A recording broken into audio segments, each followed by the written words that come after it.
인터넷에 떠돌아다니는 수많은 뉴스 기사. 아직도 포털에서 일일이 검색하세요? 이제 뉴스통에서 터치 한 번으로 손쉽게 확인하세요.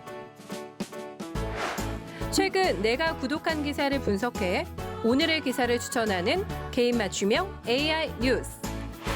나만의 공간인 뉴스북에서 콘텐츠를 편집하고 이용자와도 활발한 소통이 가능합니다.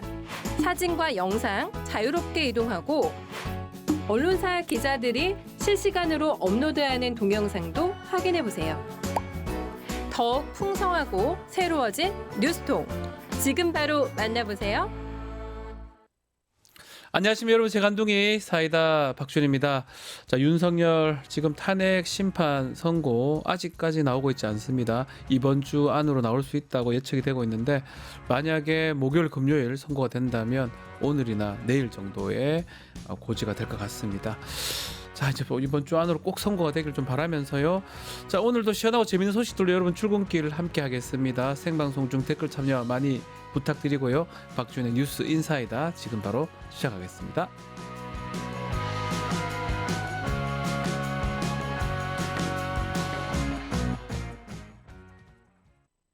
유튜브 구독하고 실시간 채팅과 댓글을 남기시면 매일매일 7,000TTCO를 드립니다. 참여 방법은 통통물 어플을 다운로드하고 회원가입과 로그인을 해주세요. 마이페이지에서 나의 회원 고유 번호를 복사해주세요. 유튜브 구독 후 실시간 채팅이나 댓글창에 고유 번호를 한 번만 입력하면 준비 끝! 지금 유튜브 채팅과 댓글 쓰기 참여하고 7,000TTCO 받아가세요. 돈 버는 퀴즈쇼 증권 통파. 퀴즈를 풀면 최대 100만 원 상당의 보상을 드려요. 탈락해도 걱정은 NO. 친구를 초대해도 코인을 드립니다. 친구는 3,000원, 나는 2,000원의 코인을 무제한으로 드려요. 자세한 내용은 QR코드를 스캔해보세요. 상금의 주인공은 바로 당신! 바쁜 아침 오늘 꼭 알아야 할 뉴스 대신 정리해드리겠습니다. 듣기만 해도 이가 속 뉴스픽. 자, 오늘은 최하나 뉴스토마토 아나운서와 함께하겠습니다. 안녕하십니까? 네, 안녕하세요. 오랜만에 뵙습니다. 네, 오랜만에 왔습니다. 어디 갔다 오신 거예요? 저는 잠깐 네. 이제 뉴스 진행하다가 네. 자, 여기 너무 그리워서 다시 왔습니다. 저희도 항상 그리워하고 있었는데 매주 화요일 뉴스픽 좀 도와주시기 바라겠습니다. 자, 아직까지 윤석열 탄핵 심판 선고일이 나오지 않고 있습니다. 일단 이번 주가 그래도 유력하다 이런 전망이 나오고 있어요. 네, 이 국회가 윤석열 씨 탄핵 소추안을 가결한 지 오늘로 95일째입니다. 네. 역대 대통령 탄핵 심판 사건 가운데 가장 오래 걸린 재판으로 기록이 됐는데요.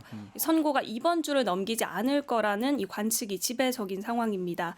우선 오늘 오후 2시에는 이 박성재 법무부 장관 탄핵 사건 변론 기일이 예정돼 있어서 네. 윤 씨 탄핵 심판을 오늘 진행하기는 좀 어려움이 있고요. 이 수요일부터 금요일 사이에 진행될 가능성이 높습니다. 이 탄핵 사유로 지목된 쟁점별 정리는 막바지 단계에 접어든 것으로 알려졌는데요. 현재 재판관들은 평의를 이어가고 있는데 이 평의 다음 단계는 탄핵 인용과 기각을 두고 이 재판관들이 표결을 하는 이 평결과 최종 선고입니다. 네. 선고 일정은 보통 2, 3일 전에 공지가 되는데요. 또 노무현 전 대통령과 박근혜 전 대통령 때도 모두 금요일에 선고를 했던 점을 고려하면 현재 19일에 공지를 하고 금요일인 21일에 선고하는 방안이 가장 유력합니다. 이미 윤석열 씨 탄핵 심판 선고가 늦어지면서 이 헌법재판소는 이번 주를 넘기면 이 국가 혼란이 더 커질 수 있다라는 점을 염두에 두고 있는 것으로 알려졌고요. 현재 재판관들은 이 윤 씨 탄핵 심판과 함께 한덕수 국무총리의 탄핵 심판에 대한 평의도 동시에 진행을 하고 있습니다. 윤 씨와 한 총리에 대한 평결이 마무리되는 대로 선고 순서를 어떻게 할지도 결정할 것으로 보입니다. 자, 이번 주에 아마 선고가 돼야 될 것 같은데, 윤석열 탄핵 심판 선고 지금 다가오면서 여야가 승복을 놓고 지금 신경전을 벌이고 있어요. 네, 이 국민의힘 지도부가 더불어민주당의 승복 입장을 명확히 밝히라고 네. 촉구를 했습니다. 권성동 국민의힘 원내대표가 지난 16일 기자회견에서 이 헌재 판단 결과에 승복하겠다는 것이 당의 공식 입장이다라고 밝힌 바가 있는데요. 여기에 권영세 국민의힘 비상대책위원장은 민주당이 자신들의 폭주는 돌아보지 않고 이 대통령을 파면하라며 국회를 선동하고 또 헌재를 압박하는 데 온 힘을 쏟고 있다면서 민주당은 이런 자세를 버리고 한시라도 빨리 헌재 결정에 승복할 것임을 분명하게 밝혀야 한다라고 말을 했습니다. 예. 민주당도 헌재 결정의 승복 입장을 공식적으로 표명하라고 압박을 한 건데요.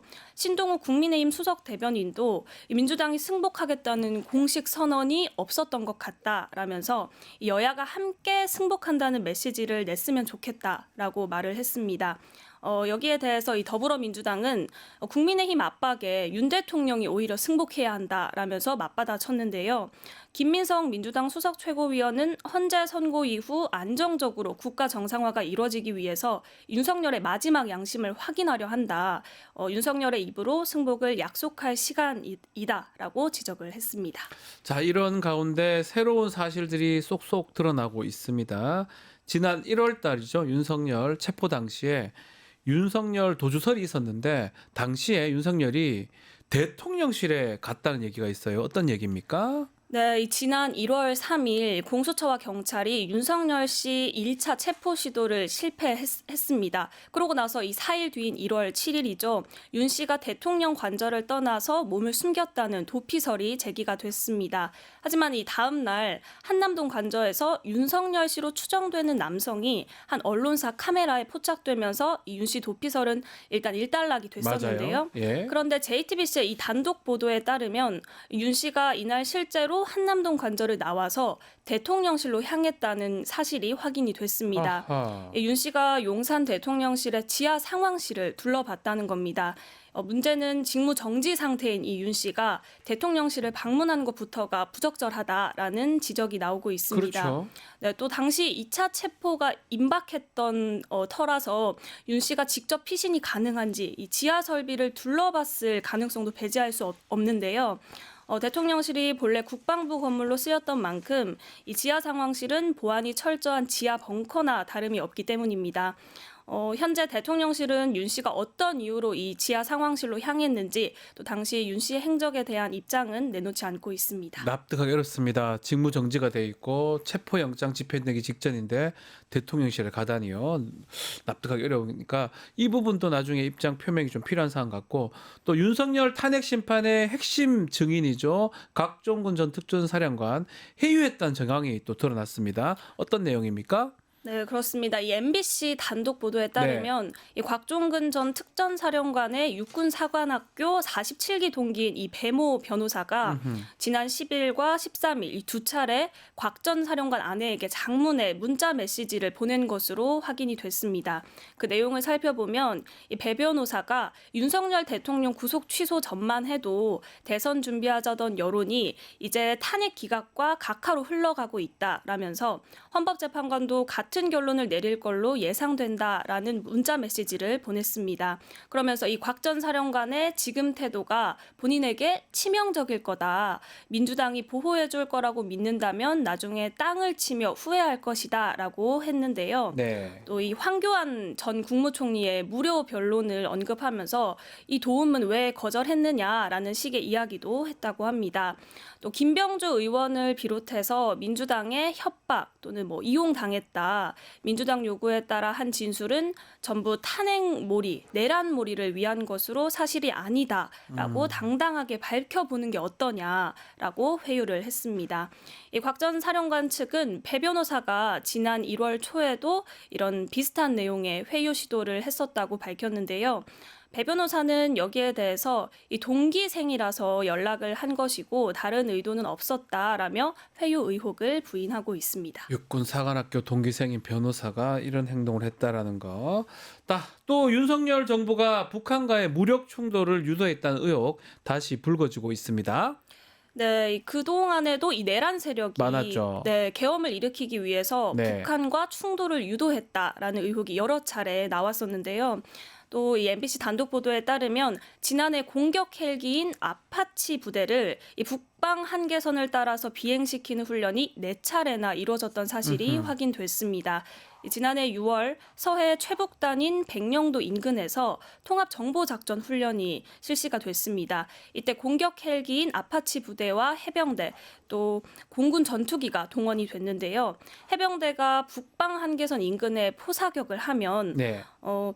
아파치 헬기와 공군 전투기가 동시에 위협 비행에 나서는 그런 훈련이었습니다. 그런데 더불어민주당 이 추미애 의원실이 확보한 내부 제보에 의하면 이 평소에 비해서 훈련 강도가 높았다고 합니다. 또 도청을 방지하는 비화 통신이 아닌 이 북한을 포함한 누구나 도청할 수 있는 일반 통신망을 이용한 점도 의심스러운 대목입니다. 야, 그런 거에 좀 문제죠. NLL 근처에 비행을 하면서 포사격도 하고 거기에다가 비하폰 아닌 걸로 다 네. 들리게 한다는 거. 혹시나 무력 충돌을 유도해서 또 계엄상을 만들려고 했던 게 아닌가. 이게 지난해 6월 백령도 인근입니다. 이런 것들도 나중에 좀 확인이 좀 돼야 됩니다. 자, 또 그리고 경찰이 김성훈 경호차장 또다시 구속영장을 신청했는데 이번이 4번째죠, 이제? 네, 맞습니다. 이 경찰이 윤석열 씨 체포영장 집행 방해 혐의를 받고 네. 있는 이 김성훈 경호차장에 대해서 4번째 구속영장을 어제 신청을 했습니다. 이 더불어 이광우 경호본부장에 대한 구속영장도 신청을 했는데요. 예. 이 서울고검 영장심의위원회가 구속영장 신청이 적정하다라고 판단한 지 11일 만이었습니다. 이 당초 경찰이 김 차장과 이 본부장의 신병 확보에 나서지 않아서 윤석열 씨 탄핵 심판 선고 이후에 영장 신청이 이루어질 거다. 이런 전망도 많이 나왔었는데요. 경찰이 예상보다는 그래도 빠르게 영장 신청을 했습니다. 그동안 검찰은 이 보안 수사 등을 이유로 들면서 김 차장에 대한 경찰의 영장 신청을 3번이나 기각을 했습니다. 때문에 검찰이 이번에는 이 김 차장의 영장을 법원에 청구할지 관심이 쏠리고 있는데요. 네. 윤석열 씨가 석방되면서 경호의 필요성이 또다시 발목을 잡을 가능성도 있습니다. 한편 앞서 경찰은 김 차장이 승낙하지 않아서 이 대통령실에 비화폰 서버를 확보하지 못했는데요. 만약 경찰이 김 차장의 신병을 확보하게 된다면 이 경호처가 보관하고 있는 비화폰 관련해서 수사에도 좀 속도가 붙을 것으로 보입니다. 자, 김성훈 경호처장의 구속영장은 계속적으로 기각이 됐습니다. 4번째 지금 올라가 있는 상황인데 그 과정에서 윤석열 체포에 협조했던 다른 경호처 직원 해임이 됐습니다. 네, 현재 해임된 이 경호처 직원은 네. 김성훈 차장의 보복 인사로 논란이 되고 있습니다. 대통령 경호처가 지난 13일 징계위원회를 열어서 이 대기 발령 중이던 남모 경호 3부장의 해임을 의결했습니다. 남부장은 윤석열 씨에 대한 공수처의 체포영장 집행을 무력으로 저지하라라는 지시에 반대한 직후에 대기 발령된 인물인데요. 예. 이 대통령 경호처는 남부장이 윤 씨에 대한 체포영장 집행과 관련해서 이 수사기관의 기밀을 유출했다라는 걸 해임 이유로 들고 있습니다. 하지만 남부장은 이 경찰과 경호처 분위기에 대해서 서로 의견만 나눴을 뿐이다라고 주장을 했고요. 또 경찰 역시 보안 사항을 전달받은 적은 없다는 입장입니다. 때문에 사실상 이 김성훈 차장이 윤석열 씨의 체포영장 저지를 반대한 인물에게 인사를 보복한 것 아니냐라는 분석이 나오고 있습니다. 자, 정치권 소식도 좀 전해드리겠습니다. 자, 미국의 민감 국가 지정을 두고 여야 간에 공방이 되고 있는 상황이라고요? 네. 이 최근 미국이 우리나라를 첨단 기술 협력이 제한될 수도 있는 이 민감 국가로 지정했다는 사실이 확인됐습니다. 국민의힘은 한국이 민감 국가로 지정된 게 민주당의 줄탄핵 때문이다라고 주장을 했는데요. 불탄핵이요? 네, 이 대통령의 직무가 정지된 상황에서 한덕수 총리가 이제 탄핵까지 추진이 되면서 그렇죠. 이 대미 컨트롤 타워가 무너졌다고 주장을 했습니다. 또 친중 반미 성향의 야당이 국정을 장악한 것도 원인이다라고 주장을 했는데요. 여기에 대해서 더불어민주당은 핵무장을 주장한 윤석열 정부의 외교 참사다라고 반박을 했습니다. 또 동맹국에 대한 통보 없이 계엄을 선포하고 연락조차 응하지 않은 상황도 문제를 키웠다는 겁니다. 여당의 야권 책임론에 대해서는 해괴한 소리라면서도 또 이제 외교 참사도 야당 탓을 하고 있다라는 말도 덧붙였습니다. 결국 정부가 민감 국가 한국이 포함된 이유 밝혔어요. 어떤 이유입니까? 네, 이 정부는 미국 에너지부가 네. 한국을 민감 국가 리스트에 포함한 건 외교 정책상의 문제가 아니라 에너지 산하 연구소에 대한 보안 관련 문제가 이유인 것으로 파악됐다라고 밝혔습니다. 또 미국 측은 외교부의 한국 연구원들이 에너지부 산하 연구소 등의 이 출장이나 공동 연구를 진행하는 과정에서 지켜져야 할 보안 규정을 어긴 사례가 적발돼서 이 명단에 포함됐다라는 취지로 설명을 했습니다. 결국 정치적 또 정책적 문제가 아닌 이 기술적 문제가 민감 국가 목록에 한국이 포함된 배경이라는 겁니다. 뿐만 아니라 외교부는 과거에도 한국이 이 미국 에너지부 민감 국가 리스트에 포함됐다가 미국 측과 협의를 통해서 제외된 적도 있다라고 밝혔습니다. 실제로 한국은 1980년대와 이 1990년대에도 에너지부의 민감 국가 명단에 올라가 있다가 1993년 제1차 한미과기공동위원회에서 한국 측의 이 시정 요구와 국내외 정세 변동으로 1994년에 다시 해제된 바 있습니다. 정부는 이번에도 이 명단이 철회될 수 있도록 미국 측과 협의한다는 계획인데요. 하지만 다음 달 15일 발효까지는 시한이 좀 촉박한 만큼 실현 가능할지는 불투명한 상황입니다. 네, 룰루님께서 최하나 아나운서님 계속 나와주세요. 아유, 감사합니다. 배동호님께서 또 환영을 하고 있습니다. 많은 분들이 우리 최하나 아나운서님 또 응원하고 있습니다. 계속 또 출연 부탁드리겠습니다. 네, 알겠습니다. 네, 오늘 감사합니다. 네, 감사합니다. 자, 최하나 아나운서 수고하셨고요. 이어서 의사당 1번 출구로 돌아오겠습니다.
여의도에서 비상할 날을 꿈꾸는 젊은 정치인 두 분과 정치 현안 짚어보겠습니다. 의사당 1번 출구 강성필 민주당 부대변인, 황희도 노무현재단 이사 두 분 함께합니다. 두 분 안녕하십니까? 안녕하세요.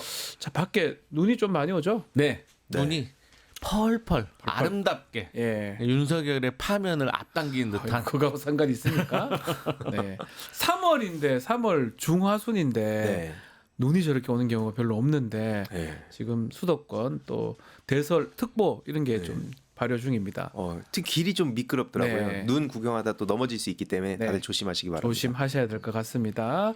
자, 지금 말씀하셨지만 윤석열 탄핵 선고기일 헌재에서 아직 결정하지 못하고 있어요.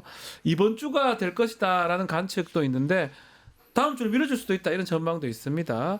일단은 뭐 똑같은 질문이긴 해요. 왜 이렇게 늦어지는 겁니까? 저는요, 네. 8대0 전원 합의가 되었는데 네. 저는 두 가지 상황이 있는 것 같습니다. 하나는 8대0 전원 합의. 네. 그런데 문구 조정과 일정 부분의 어떤 증거 채택에 있어서 의견의 차이가 있지 않나. 그러니까 문구 조정이라는 건 뭐냐면 예를 들어서 뭐 윤석열 대통령은 헌법 수호 의지가 명백히 없다라는 어떤 결정문이 있으면 야 이건 좀 수위를 좀 낮추자. 그리고 헌법 수호의 의지가 부족하다로 좀 고치면 안 되냐 뭐 예를 이런 들어서? 정도의 문구 정정. 예를 들어서요. 예를 들어서 예. 또 두 번째로 이제 뭐 곽종근이라든가 아니면 홍장원의 메모라든가 이런 거에 대해서 증거로 이것을 채택을 할 것이냐 아니면 오연됐다고 해서 뺄 것이냐. 하지만 그럼에도 불구하고 결과는 바뀌지 않는다라는 네. 것이 제가 볼 땐 첫 번째 시나리오고 이제 두 번째 같은 경우는 7대1 상황. 7대1. 그러니까 뭐 7명은 인용, 1명은 기각 아니면 6대1대1 6대1대1 각하 같은 것도 포함되네요. 그렇죠. 그래서 이제 요런 갑자기 이제 변수가 생겨가지고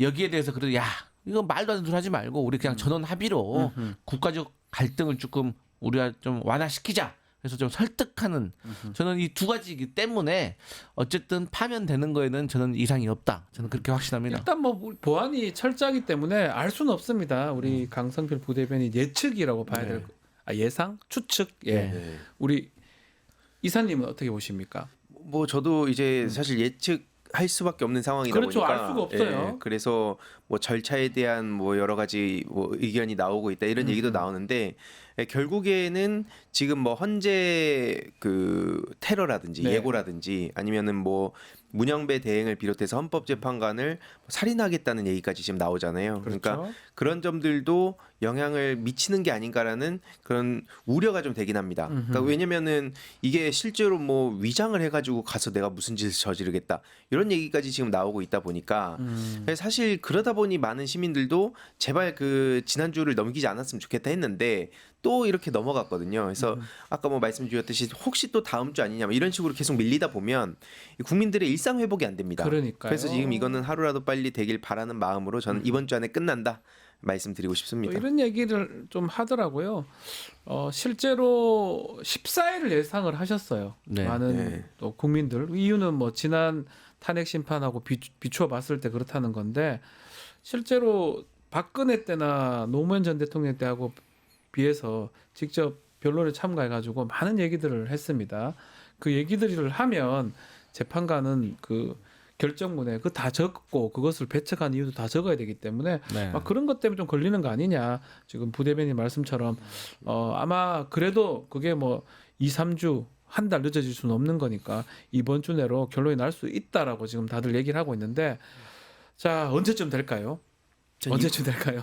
뭐 목금? 지금 뭐 일각에서 이제 수요일 날 뭐 이렇게 슬슬 얘기가 나오고 네. 그다음에 이제 금요일 날 선고가 나오지 않겠냐는 얘기도 나오는데 뭐 이것도 다 사실 뭐 되게 근거 있는 것처럼 여기저기서 보도를 하고 있지만 심지어 뭐 무슨 일각에서는 뭐 기각이 될 거다 이런 네. 식으로 확신을 하는데 그런 게 다 의미가 없지 않습니까? 의미 사실 없습니다. 예, 이게 실제로. 그래서 너무 그런 거에 그 한마디로 저들은 지금 온라인상에서 계속 그렇게 기세를 몰아가지고 결과에 영향을 주고 혹은 당연히 뭐 저희가 예상하듯이 8대 0으로 나왔을 때 여기에 대한 꼬투리를 잡기 위해서 지금 저런 여론전을 하는 거기 때문에 네. 저는 그래서 아무튼 수금 그냥 이렇게 생각을 하고 있습니다. 수금 수요일 날 이제 그 언론에 이제 본격적으로 얘기 나오고 예. 금요일 날 네. 뭐 화목일 수도 있겠죠. 오늘 그렇죠. 눈도 오는데.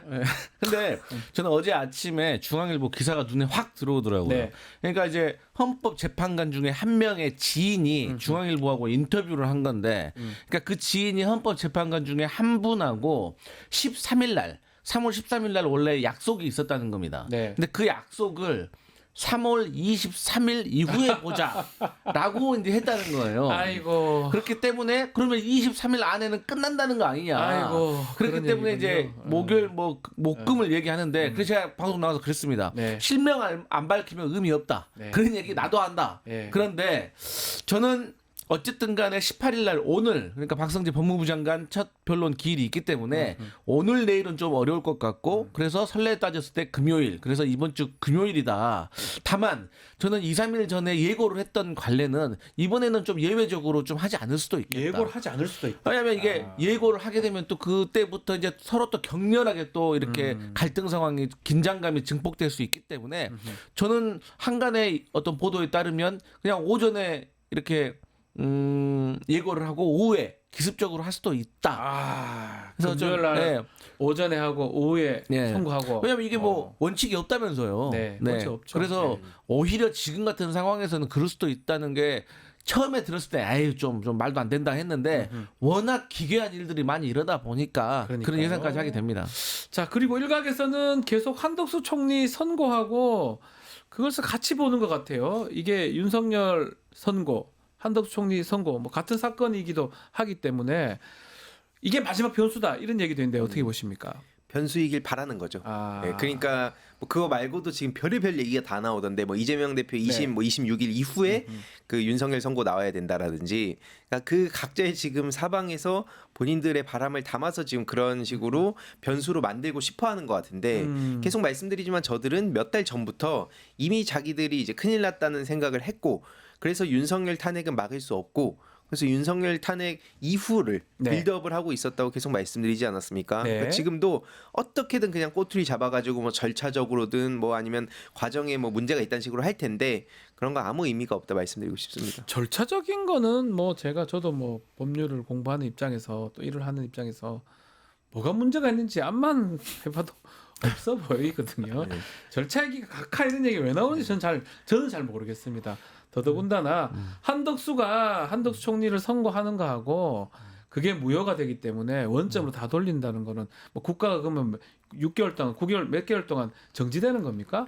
그거는 말이 안 되는 얘기입니다. 맞습니다. 탄핵 소추됨으로써 한덕수 총리는 직무가 정지되고 네. 그다음 대행인 최상목이 대행으로서 한 거예요. 그걸 갖고 무효화시킬 수는 없습니다. 그러니까 또 국민의힘에서 자꾸 최상목 가지고 이제 네. 대대행 이런 말도 상당히 일부러 하는 소리예요. 일부러 하는 그냥 겁니다. 대행이에요. 대행입니다. 예. 네. 말씀하셨던 게 맞고 결론은 그거 아니겠습니까? 아니 한덕수를 탄핵 사유가 뭡니까? 내란에 동조하고 방조하고 그런 혐의가 있는 거 아니에요? 네. 그러면 한덕수와 관련돼 가지고 탄핵 선고를 먼저 해버리면 윤석열 탄핵 심판의 예고편인 거예요. 그렇죠. 뭐 물론 그 예고편 우리가 뻔히 다 알고는 있지만 그렇기 때문에 국민의힘에서 말씀하셨던 것도 말도 안 되는 논리. 한덕수 돌아오면 지금까지 있었던 거 다 무효다. 뭐 정계선 그다음에 뭐 조한창 다 두 명도 무효다. 뭐 이런 논리 바라는 것 같은데 우리 변호사님께서 잘 설명해 주셨지만 말도 안 되는 소리다. 네, 말도 안 되는 얘기입니다. 정말 원천적으로 무효일 때 행정위가 무효일 때 이제 원천적으로 돌리는 그런 이론이 있긴 한데 그때 행정위가 진행됐다 그러면 또 사실상 행정행위라 그래서 그렇다고 하더라도 유효화시키는 이론들이 많아요. 근데 이 국가를 운영하는데 뭐 무효는 무슨 소리라 이런 주장을 하는 법률가들은 저는 나쁜 법률가라고 생각이 들어요. 아무 말도 안 되는 얘기를 하는 것 같다는 생각이 들어서 이게 법률을 하는 사람 안 하는 사람 구별이 필요할까 싶은 정도로 요새 뭐 법률가 출신 국회의원들 보면 답답하다는 생각이 많이 드는데 자 국민의힘 의원들은 지금 현지 앞에서 릴레이 시위를 하고 있습니다. 지금 원래 1인 시위 하려고 하다가 5인 시위로 좀 확대하고 있는 상황이고 근데 왜 이렇게 여기서 이러고 있는 겁니까? 또 지도부는 어떤 상황으로 봐야 되고요? 일단 뭐 가만히 있으면은 네. 또 사방에서 전화가 오니까 일단 뭐라도 하는 신용을 하는 거라 생각합니다. 그러니까 실제로 눈치 싸움이라는 식으로 기사가 나오고 있고 네. 뭐 당장 이게 나중에 어떤 후폭풍을 불러올 것이냐를 봤을 때 그 미래에 대한 생각은 안 하는구나. 결국엔 지금 앞장서 가지고 저렇게 난리를 치는 의원들 지역구를 보면 TK 쪽이랑 PK 쪽이거든요. 그렇죠. 그러니까 이제 수도권에 있는 정치인들 같은 경우에는 여기에 나가기는 싫은데 같이 이름 올리면은 또 부담스러운데 근데 또 안 하면은 압박 전화를 받고. 그러니까 TK, PK 쪽에 있는 사람들이 계속 다 그쪽으로 끌고 가고 있어서 거기에 있어서 나중에는 다 본인들이 그 대가를 치르게 될 수밖에 없는 상황이다. 네. 다만 이제 TKBK 쪽 지역 그 정치인들은 부담이 없겠죠. 그러니까 이게 수도권 정치인들이 정신 똑바로 차려야 되는 상황이다. 물론 이제 기대는 없습니다. 그리고 두 번째는 이런 식으로 계속 지지층을 자극해 놓는 게 과연 조기 대선 모드로 갔을 때 본인들한테 무슨 도움이 되는가. 물론 이것도 뭐 그들이 알아서 선택한 폭탄을 끌어하는 거기 때문에 이것도 마찬가지로 제가 뭐 굳이 뭐 기대를 걸고 있지는 않습니다만 네. 결국 지금 이 답답한 시기를 지나고 나면 저들이 계속 말씀드리지만 유튜버 뭐 각종 커뮤니티 등등에서 그동안 본인들이 그 폭탄을 끌어하는 대가를 조만간 치르게 될 거다. 그렇게 생각이 됩니다. 예. 저는 이제 그런 것 같습니다. 저런 행동을 하는 것들은 전 정치적 목적이 있어서 그런다고 생각하는데 쉽게 말해서 주류가 되고 싶은 겁니다. 주류가 되고 싶다. 그러니까 주류라는 게 뭡니까? 몇 명 모여 있는 거잖아요. 그 몇 명 모여 있는 것에 자기 본인들이 안 끼어 있으면 이게 불안한 거예요. 본인의 자체적인 동력이 없기 때문에. 그래서 어차피 대선은 패배할 거다. 그러면은 대선에 패배하면 누가 당권을 가져가겠는가? 이게 윤석열 대통령이라는 사람이 국정을 운영할 땐 지지율이 바닥이었는데 오히려 직무가 정지되니까 상승하다 보니까 아 여기가 주류가 되겠구나. 그러니까 주류 안에 있어야지 나중에 공천도 받을 수 있겠다라고 해서 그렇게 모여 있는 것이고 또 반대로 친윤 아니면 비윤인데 비윤들 보니까 한동훈, 유승민 세가 약한 거예요. 아. 그러니까 거의 못 가겠는 거예요. 그러네요. 그러니까 장도혁 같은 사람도 한동훈 옆에 계속 옆에 있다가 그러게요. 갑자기 집회 올라가지고 큰 소리 내고 그러잖아요. 네, 바뀌었죠. 윤상현, 나경원 보세요. 정치 오래 했잖아요. 인지도도 없고 지도자로 인정 안 해주잖아요. 네. 팬덤이 없잖아요. 그러니까 이번 기회에 한번 올라탄 거고 거기에 또 조배숙. 원래 민주당 사람 아니었습니까? 아 그러네요. 그러니까 이제 그때 비례대표로 국민의힘 가 있잖아요. 그러니까 뿌리가 흔들린 거예요. 그러니까 원래 첩자들이 가면은 더 불안하니까 더 열심히 또 간첩 막 잡고 막 그런 나쁜 행동하는 거 아닙니까? 예. 저는 그런 정치적인 일환인데 다 의미 없다. 의미 봅니다. 없다. 전 그래서 그들의 발언을 물어봐야 된다 생각합니다. 아, 어떤 걸 물어보죠? 예를 들어서 나경원 씨 같은 경우에는 네. 뭐 북한 지령문 얘기를 하고 있고 그리고 뭐 예를 들어서 윤석열 탄핵이 되면 네. 극좌들이 판칠 것이다 이런 얘기를 해요. 그러면 국힘 다른 정치인들 특히 수도권 정치인들이나 앞에서 방송 나오는 그런 사람들한테 물어봐야 된다 봅니다. 저 동의하냐? 그리고 심지어 윤상현 씨 같은 경우에는 윤석열 탄핵은 체제 탄핵이다 이런 식으로 얘기하거든요. 그러니까 윤석열은 체제 그 자체다 이런 얘기를 했었어요. 예. 그러니까 저게 전체주의 아닙니까? 그리고 앞에 말씀드렸듯이 뭐 장동혁 씨 같은 경우에는 지금 뭐 노골적으로 헌재 그리고 문영배 대행을 조롱하고 있는데 맞습니다. 그러니까 이제 더 너도 나도 그런 쪽으로 계속 빨려가는 거죠. 그러면 다른 사람들 그냥 뒷짐지고 여기서 그냥 묻어가고 싶은 정치인들한테 당신들의 입장이 이걸 동의하는 거냐를 계속 박제를 시켜놔야 됩니다. 이 항의도 이사가 지난번 또 이 뭐 내란을 동조하느냐 물어봐야 되고 네. 조기 대선 동조하느냐 물어봐야 되고 이번에도 이거 질문해야 된다. 맞습니다. 국회의원들한테. 네. 왜냐면 안 그러면은 국민의힘. 저희들은 당신들도 다 똑같은 생각하고 있구나라고 생각할 수 있잖아요. 자, 지금 국민의힘 지도부도 보면 지금 최근에 탄핵 사건이 일부 또 기각이 좀 되니까 이게 만약에 탄핵을 주도한 의원하고 정당의 민영사에서 책임 물어야 된다. 이런 얘기를 하더라고요. 그럼 제가 반대로 물어보고 싶어요. 네. 그럼 탄핵 되면 어쩔 건데? 그렇잖아요. 위원장당이죠. 아니 탄핵이 안 되면 어쩔 거냐고 물어보면 반대로 그럼 탄핵 되면 어쩔 건데? 예를 들어서 이번에 윤석열 대통령 그럼 탄핵 인용되면 그거 어쩔 건데? 거기에다가 추경호 전 원내대표 네. 계엄 당시에 현직 원내대표잖아요. 이분이 지금 입건되어 있잖아요. 뭘로 네. 입건되어 있어요? 이 사람이 국회 계엄 해제 의결을 방해했다는 혐의가 있어요. 네. 그러니까 본인이 현역 의원들한테 본청으로 오라. 그리고 또 뭐 당으로 오라. 이렇게 혼란을 줘가지고 계엄 해제를 의결을 반대한 것인데 본인이 판단을 잘못했다고 하면은 무능함을 탓하면 되는 거지만 이때 당시에 윤석열 측하고 내통해가지고 이런 행동을 했다고 하면 이것은 내란 내란의 공범이에요. 공범죄죠. 그러면 당연히 윤석열 대통령이 내란 혐의가 인정돼서 유죄를 받고 형을 선고받으면 당연히 추경호도 원내대표로서 그러면 그야말로 내란 정당이 되는 거예요. 네. 아니 옛날에 우리 이석기 뭐 통합 진보당입니까? 거기 어땠습니까? 내란을 하려고 했다는 생각만 했다고 해서 잠깐 해가 음모로 음모만 했다고 해도 그 해산됐죠. 정당 해산시켜 버렸어요. 예, 근데 예. 이 정당은 군대를 보내가지고 실질적으로 액션을 취한 건데 본인들은 어쩔 건지 저는 물어보고 싶습니다. 네. 이제 내란 폭도당이죠 저기는. 내란 폭도당이다. 윤석열이 실제로 말도 안 되게 석방되고 나서 바로 폭도들 풀어주라 그랬잖아요. 그리고 그걸 윤석열을 지금 체제라고 얘기하고 있는데 네. 그러니까 내란 폭도당입니다 저게.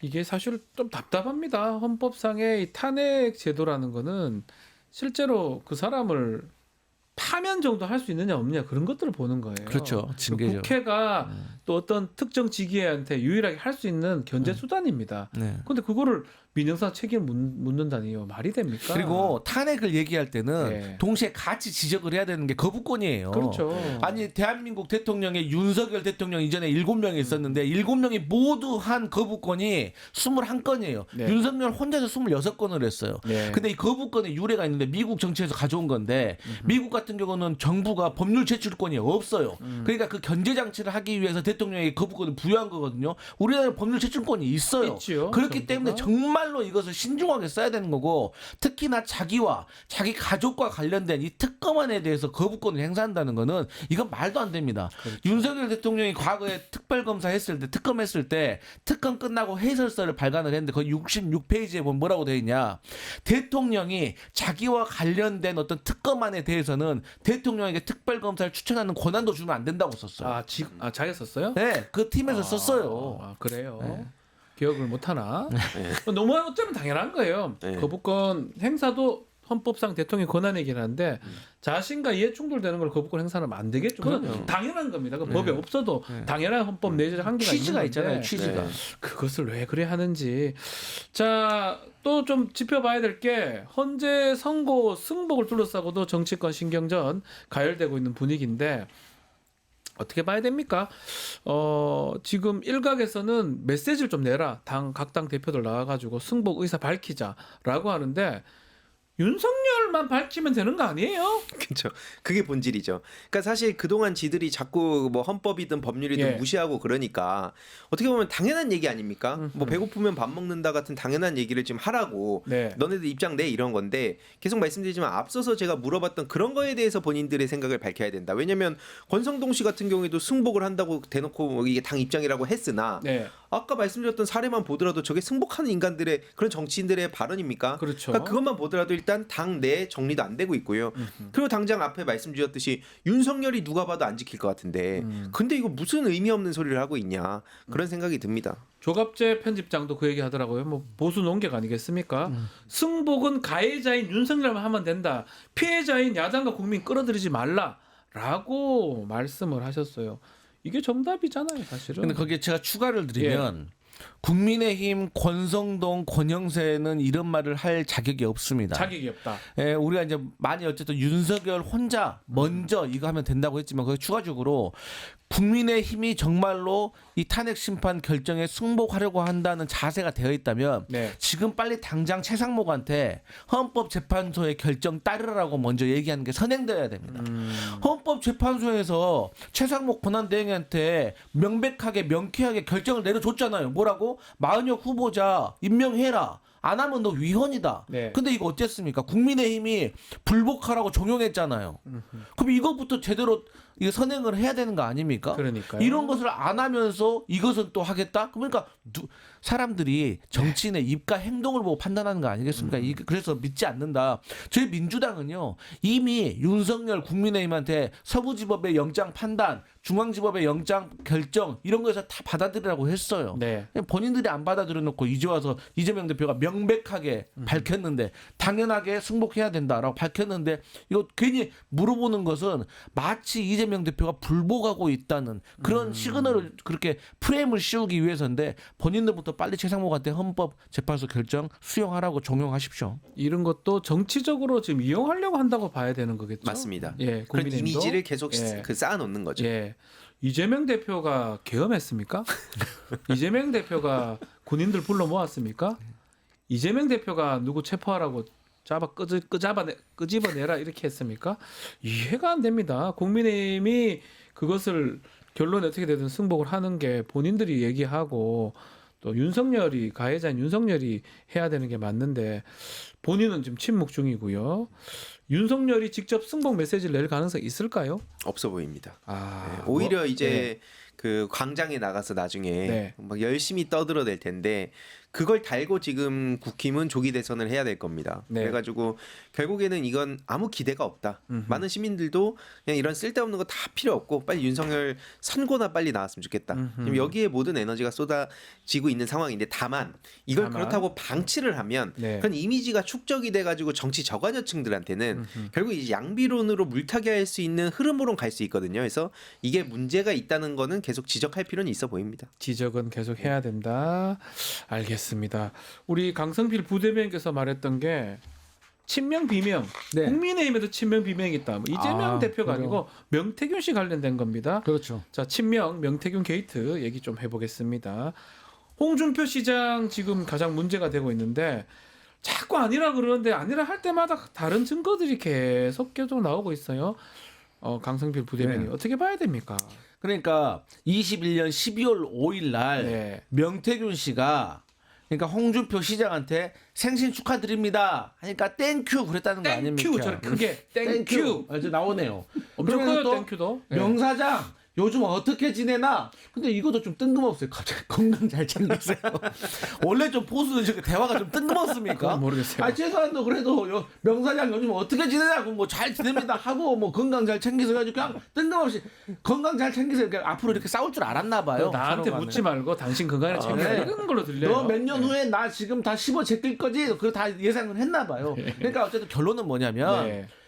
홍준표 시장은 본인은 명태균 뭐 잘 모른다잖아요. 뭐 까보라고 하잖아요. 근데 네. 남상곤 변호사, 그러니까 명태균 씨의 법률 대리인이 까잖아요. 그리고 네. 이거 외에도 여러 가지가 있다. 계속해서 까겠다라고 예고를 하고 있는데 전 여기에 대해서 홍준표 시장이 본인이 직접 얘기를 해야 된다고 생각을 해요. 그러지 않으면 대선 가도에 치명적인 문제가 생길 겁니다. 답답한 것 같아. 뭐 할 때마다 다른 게 계속 나오잖아요. 네. 아예 해명 안 하면 몰라도 해명은 또 하긴 하는데 화만 좀 잔뜩 내는 것 같고. 그렇죠. 그러니까 네. 이게 그 윤석열을 보면서 죄다 지금 국힘당 정치인들이 따라가는 것 같은데 네. 저렇게 거짓말을 하고 계속 그걸 반복을 하면은 넘어갈 수 있다. 뭐 이런 생각인 것 같은데 실제로 그래서 처음에도 한 네티즌이 명태균 씨와 홍준표 씨가 같은 공간에 있는 사진을 올렸고 네. 그리고 나서도 이제 막 부정할 수 없는 상황이 왔는데도 계속 뻔뻔하게 우겼죠. 그 이후로는 명태균 씨의 아내가 계속 페이스북에 공개적으로 저격을 몇 번 하지 않았습니까? 맞아요. 증거 사진을 공개하고 그러니까 이런 것들이 이미 다 드러났음에도 불구하고 저렇게 뻔뻔하게 우기고 있다. 다만 차라리 그 홍준표 씨 입장에서는 솔직히 명태균 게이트 아니라도 대선에서 가망성이 없어 보이거든요. 아 그렇습니까? 네, 대선 가능성 없습니다. 근데 네. 차라리 그냥 명태균 때문에다라는 식으로라도 그냥 하는 게 마지막 남은 그 본인의 체면이라도 지킬 수 있지 않나. 네. 개인적으로 그런 생각이고요. 이제 그 책임을 질 때가 왔죠. 책임을 질 때 왔다. 네. 명태균 관련돼서는 홍준표 시장도 있지만 오세훈 시장도 있고. 근데 네. 지금 보면 정치인 중에 연루된 사람은 또 구속된 사람은 김영선 전 의원밖에 없어요. 그래서 지금 최상목 대행이 검찰에 명운을 걸고 명태균 이 관련된 게이트 수사해달라 당부를 했는데 명운 겁니까? 아니 명운을 건 자들이 예. 작년 11월 달에 그 윤석열 부부와 명태균의 카톡 280건을 바탕으로 해서 보고서를 107쪽짜리를 완성을 했는데 네. 그거를 은폐하고 있었다는 거 아닙니까? 그런데 그것을 윤석열은 봤을 거 아닙니까? 네. 그렇기 때문에 계엄에 영향을 미쳤다고 보는 게 많은 분들이 그렇게 의심을 하고 있어요. 그런데 국민의힘이 요즘 홍준표도 그렇고 뭐 윤석열 대통령 측도 그렇지만 재밌는 3단 논법이 있습니다. 뭐죠? 카톡이 어떤 범죄와 관련된 카톡이 공개가 되잖아요. 나왔죠. 그러면 야 음성이 없다. 아, 야 전후 맥락 봐야 된다. 아하. 그런데 음성이 공개되잖아요. 나왔죠. 그럼 뭐라고 한 줄 아세요? 뭐랍니까? 야 불법은 아니다. 아하. 뭐 이런 식인 거예요. 아, 되는 대로 그냥 예. 네. 근데 우리 해명한다. 그러다 보니까 명태균도 뭐라고 합니까? 야 검찰 못 믿어. 특검하자. 그런 거 본인이 명태균 특검한 명태균이 명태균 특검하자고 하는 거예요. 그러니까요. 본인이 오죽하면 스스로 특검해달라고 요청하진 않잖아요. 네. 검찰을 못 믿겠다. 지금 검찰 수사한 거 보면 사실은 납득하기 어려운 부분 많잖아요. 맞습니다. 네. 지금 검찰을 믿느니 네. 차라리 우스갯소리지만 그냥 지구가 평평하다는 걸 믿겠습니다. 저 검찰은 누구? 예, 검찰은 검찰은 누구? 둥근 거 아니겠습니까? 그래도 그 정도로 검찰은 그 정도입니까? 예, 지금 이제 믿을 상황이 아니다. 아하. 그동안 얼마나 많은 시민들의 뒤통수를 치고 정치적으로 행동해 왔습니까? 이번에도 당장 즉시항고 이거 가지고 얼마나 난리가 났는데 그러니까요. 더 이상 검찰엔 기대를 걸 가치가 없다. 예. 그래서 그런지 민주당 선거 개입, 여론 조작, 명태균 게이트 관련해서 국정조사를 추진하겠다 이렇게 검토 중인데 네. 요거는 특검법하고는 별개로 움직이는 겁니까? 그럼요. 투트랙으로 가면 되니까 특검법 같은 경우는 지금 국민의힘이 저렇게 거세게 저항을 하고 있기 때문에 네.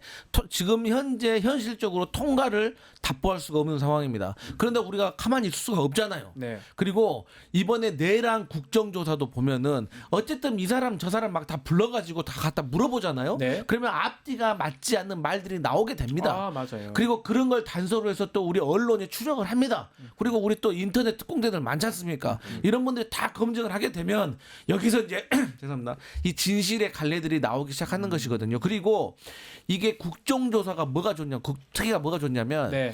그러면 어떤 범죄가 있으면 이거 거의 대부분이 조직 범죄 아니겠습니까? 네. 그러면 이 조직 범죄에서 윗대가리들 같은 경우는 이게 나오지 않으려고 합니다. 어떤 핑계를 대서. 하지만 모두 다 안 나올 수는 없거든요. 그러니까요. 그러면 그 아래에 있는 공직자들은 또 나와야 됩니다. 그러면 이들은 또 물어보면 헷갈립니다. 여기서 위증하면 큰일 나지. 아하. 앞으로 나 어떻게 되지? 예, 예, 괜히 예. 내가 여기서 뭐 그런 마음이 있기 때문에 진실이 나오기 때문에 국정조사는 꼭 투철액으로 가야 된다. 이 요번에 뭐 내란 국조특위 같은 것도 좀 보면 성과가 좀 있었던 것 같거든요. 저는 다는 뭐 다 나오진 불출석도 하긴 했지만 국정조사하면서 국회에서 얘기하고 네. 또 재판하러 가고 헌법재판 가고 네. 그러다 보니까 거짓말하는 게 좀 제한됐던 것 같기도 해요. 네. 그러니까 예. 이게 결국에는 국힘 스스로도 아니까 괴멸이라는 얘기를 자기들이 먼저 하고 있잖아요. 네네네. 그러니까 자신들의 운명은 알고 있다. 그러니까 음흠. 다 알면서도 저렇게 지금 거짓말하고 있는 상황이고 특히 그러다 보니까 이제 잠깐 여기서 빠져 있는 이준석 씨 이준석. 예, 잠깐 다른 당으로 가 있는 것처럼 보이지만 실질적으로 본질은 국힘입니다. 근데 그 이준석 씨도 빨리 자기 대선 그 주자 반열에 오르고 싶어 하는 것도 네. 명태균 게이트로 지금 자기가 날아갈 걸 아니까 빨리 이제 대선 주자로 올라가야 네. 그래야 이제 나중에 갔을 때 이거 정치 공세다. 메시지도 그런 식으로 자기가 떡밥을 던지고 있습니다. 그 지금 이준석 의원은 지금 신기한 게 경선 벌써 해버렸어요. 찬반 나이도 지금 아직 되나요? 안 되나? 77%. 네. 근데 그게 지금 대선 하는 거예요. 선거 되지도 않았는데 우리보다 더 먼저 하네요. 그러니까 왜 그럼 저렇게까지 무리수를 두면서 급하게 할까? 예. 빨리 그렇게 올라가야 이런 정쟁화하지 말고 정책으로 승부하자 이러면서 자꾸 마치 양당을 그렇게 비난하는 거. 그 예. 이준석 씨가 빠져나갈 유일한 길인 겁니다. 하지만 못 빠져나간다. 참고로 양양자 씨가 그래서 이준석 DNA 자체가 저렇게 글러먹었다는 식으로 비판했잖아요. 같은 편 아닌가요? 근데 아니더라고요. 이제 같은 당 왜냐면 이제 아닌가요? 실체를 알게 되는 아. 그런 같은 당 사람들도 이제 분노를 하고 이탈하는 거죠. 예. 허은하 대표가 지금 한 달 넘게 토론 요구했는데 도망치고 안 있습니다. 하고 있고. 예. 근데 이번에 이준석이 그 훌륭한 그 대선 공약 하나 1호로 발표했습니다. 뭐죠? 윤석열 특별 사면 없다. 아, 네, 정책 공약입니까? 뭐 네. 정치 공약입니까? 뭔지 어쨌든 간에 모르겠지만. 네. 1호 공약 윤석열 특별 사면 없다. 저는 뭐 좀 신기한 게 아마 제가 알기로는 4월 1일부터 그 요건이 되는 걸 알고 3월 1일 아니에요? 4월 3월 31일이 생일이라. 아, 생일이. 네. 만 네. 40세가 되는데 네. 그때라고 하는데 아직 나이도 안 된 상황이고 네. 윤석열 지 선거도 안 됐는데 저걸 넙죽해버린다. 네. 명태균 때문이다. 급하기 때문이다. 너무 그쵸? 급하다. 예. 빨리 그래서 대선 주자로 올라가야 나는 당했다. 왜냐면 그 메시지를 지금 계속 내고 있거든요. 틈틈이 예. 이 양당의 정적 죽이기 멈출 때다. 미래로 가야 된다. 이게 좌도우도 아닌 앞으로의 자기의 비전이라고 하는데 그걸 통해서 자신의 문제를 털고 가려는 거죠. 네. 어디서 그런 속이 뻔히 보이는 짓을 하고 있습니까? 지금 명태균 특검법과 국정조사 투트랙으로 가게 되면 네. 좀 더 드러날 수 있을까요? 많이 우리 그럼요. 이게 어쨌든 간에 정치권과 언론이 같이 선의의 경쟁을 하면서 진실을 찾아가는 과정이 있었을 때 제대로 된 어떤 진실이 드러나거든요. 명태균 여거는 네. 디지털 증거가 매우 많습니다. 많습니다. 요좀 뉴스토마토에서 했지 않습니까? 네. 아, 제가 보니까 작년 9월 달부터 큰일 했죠. 뉴스토마토가 뭐 여기서 거의 했지 않습니까? 명태균 네. 특검의 1등 공신 예. 인정. 아유 감사합니다. 네, 진짜. 여기서 했지 않습니까? 맞습니다. 여기 디지털 증거 목소리 뭐 예. 문자 엄청 많거든요. 요거 예. 볼만할 겁니다. 네. 그러니까 이제 네. 이게 덫을 놓는 것 같더라고요. 네. 그러니까 이걸 던져가지고 거부만 해봐라. 그럼 또 하나 보여주겠다. 또 보여주겠다. 뭐 이런 식으로. 네. 네. 기대가 계속 뉴스토마토가 열심히 해주십시오. 네. 기대해 보겠습니다. 신변 잘 저는 제가 취재한 건 아니고요. 알겠습니다. 자 오늘 의사당 1번 치고 여기서 마무리하겠습니다. 황희두, 강성필 두 분 감사합니다. 고맙습니다.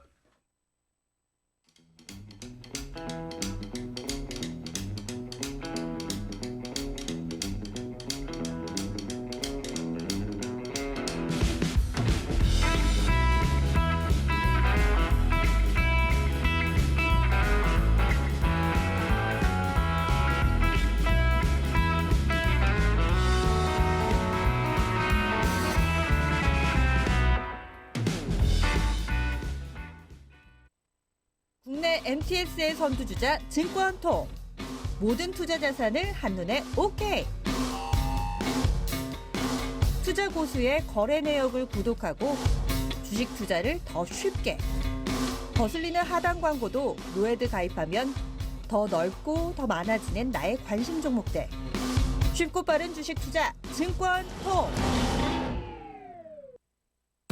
리서치 앱테크 아직 시작 안 하셨나요? 생각만 공유해도 리워드가 쌓이는 서치통. 지금 시작해보세요.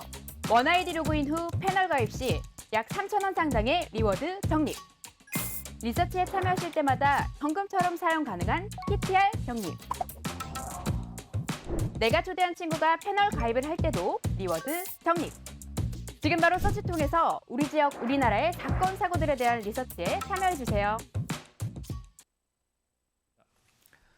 윤석열의 정치적 운명을 결정할 탄핵 심판 선고가 임박한 가운데 정치권도 뜨겁습니다. 자, 오늘은 안규백 더불어민주당 의원과 이야기 나눠보겠습니다. 의원님 안녕하십니까? 네, 반갑습니다. 자, 오늘 먼저 단독 보도부터 한번 얘기 좀 질문 드려보겠습니다. 네. 윤석열 체포가 임박했던 1월 무렵에 대통령실에 본인이 갔다는 보도가 있습니다. 네. 그때 우리 의원님께서 말씀하셨던 내용 같기도 하고요. 그렇습니다. 제가 1월 7일 날 네. KBS 전격 토론에 나가가지고 제 3회 장소로 도피원 갔다. 예, 그 얘기 하셨어요. 도피설. 예, 도피설 얘기했습니다만은 이제 그 이후에 국민의힘과 윤석열 측에서는 날조다, 네. 가짜 뉴스다, 네. 거짓 선동이다 이런 온갖 말을 다 하면서 네. 저에 대해서 공격을 했습니다만은 그게 사실로 드러났습니다. 어제 방송에 예. JTBC 뉴스에 의하면은 1월 8일 8일입니다. 예, 8일 날 예. 지금 그러니까 예전 국방부 건물인 대통령실 지하 벙커에 가서 예. 여러 가지를 점검하고 확인했다. 예. 이렇게까지 확인되지 않았습니까? 도피한 거랑 똑같은 게 직무정지인 사람이 왜 대통령실이나 벙커에 갑니까? 그거 안 되죠. 그건, 안 되죠. 예, 그건 어불성설이죠. 예. 예, 그래서 제 말이 사실인 걸로 이렇게 사실이네요. 밝혀졌습니다. 아니 뭐 왜 갔을까요? 정말 뭔가 숨을 곳을 찾으려고 한 건가요? 저는 두 가지 장소에 갔다고 예. 저는 알고 있는데 제가 정확하지 않기 때문에 네, 네. 말씀드린 제한적이고 네. 그것과 또 다른 곳을 갔다고 제가 알고 있는데 정확하지 않기 때문에 제가 말씀드리기는 상당히 제한적입니다만은 네. 아마도 지하 벙커는 그 잠금 장치, 시건 장치 이런 것들이 완벽하기 때문에 경찰이 제 2차 체포를 시도할 것 같으니까 네. 여러 가지 장소를 물색하지 않았나 이런 생각이 듭니다. 한간에도 그런 얘기 있었거든요. 도주했다.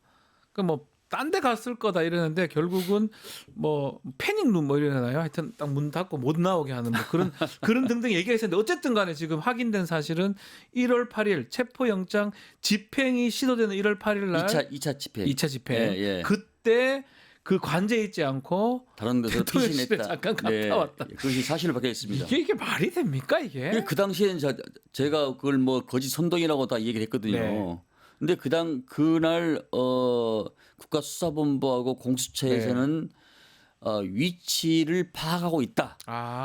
그렇게 발표를 했습니다. 예, 맞아요. 그 말은 용산 관저에 있으면은 위치를 파악하고 있다는 얘기를 굳이 할 필요가 없는 거지요. 이제 이해가 되네요. 간접적 시인을 한 것이 그것이. 관저에 있다고 하면 되는 걸 갖고 위치는 파악하고 있다 이 말인즉슨 그게 아니고 딴 데 있는데 알고 있다 이 말이잖아요. 예. 근데 어제 방송에서 네. 그 대통령실 관계자의 말을 인용하고 여러 가지 확인해 본과 도평은 맞다 이렇게 방송에서 나와서 제 말이 사실인 걸로 밝혀졌습니다. 사실 또 두려운 게 저렇게 법 무시하고 도피하려고 하는 사람 또 석방이 돼 있는 상황이잖아요. 앞으로도 조금 걱정스러운 부분이기도 합니다. 저는 소위 대통령이라는 사람이 네. 저런 공적인 아하. 의식이 없이 이 멘탈이 어떤 분인가 저는 잘 이해가 안 갑니다. 멘탈이 강하다는 말씀이신가요? 아니 멘탈이 강한 것도 강한 것이지만은 저래서는 안 된다. 일반적으로 상식적으로 생각하기에 도저히 이해할 수 없는 그런 부분들이 모든 행동에서 계속 이렇게 보면 나오고 있거든요. 예. 사회 구성 전체랄지 법을 위반한 것이랄지 말을 이렇게 쉽게 바꾸는 바꾸고. 이런 태도와 언행 모습 또 서울구치소에 나오면서 주먹을 불끈 쥐고 그러니까요. 무슨 개선 장군처럼 그 모습이 저 같으면 고개 숙이고 부끄러워서 창피할 것 같은데. 일반 정치인이라면 그렇게 하지 않겠죠. 당연히 하지 않겠죠. 예. 일반적인 정치인이라면 네. 장사 미사도 그러지 않습니다. 예, 일반인은 또 그런 행동을 하지 않죠. 심려를 끼친 거잖아요, 국민들한테. 어쨌든 간에. 그렇습니다. 근데 무슨 개선자구처럼 주먹을 쥐고 뭘 의기양양하고 이런 모습을 보고 네. 저게 정상적인 태도고 사람인가 생각이 듭니다.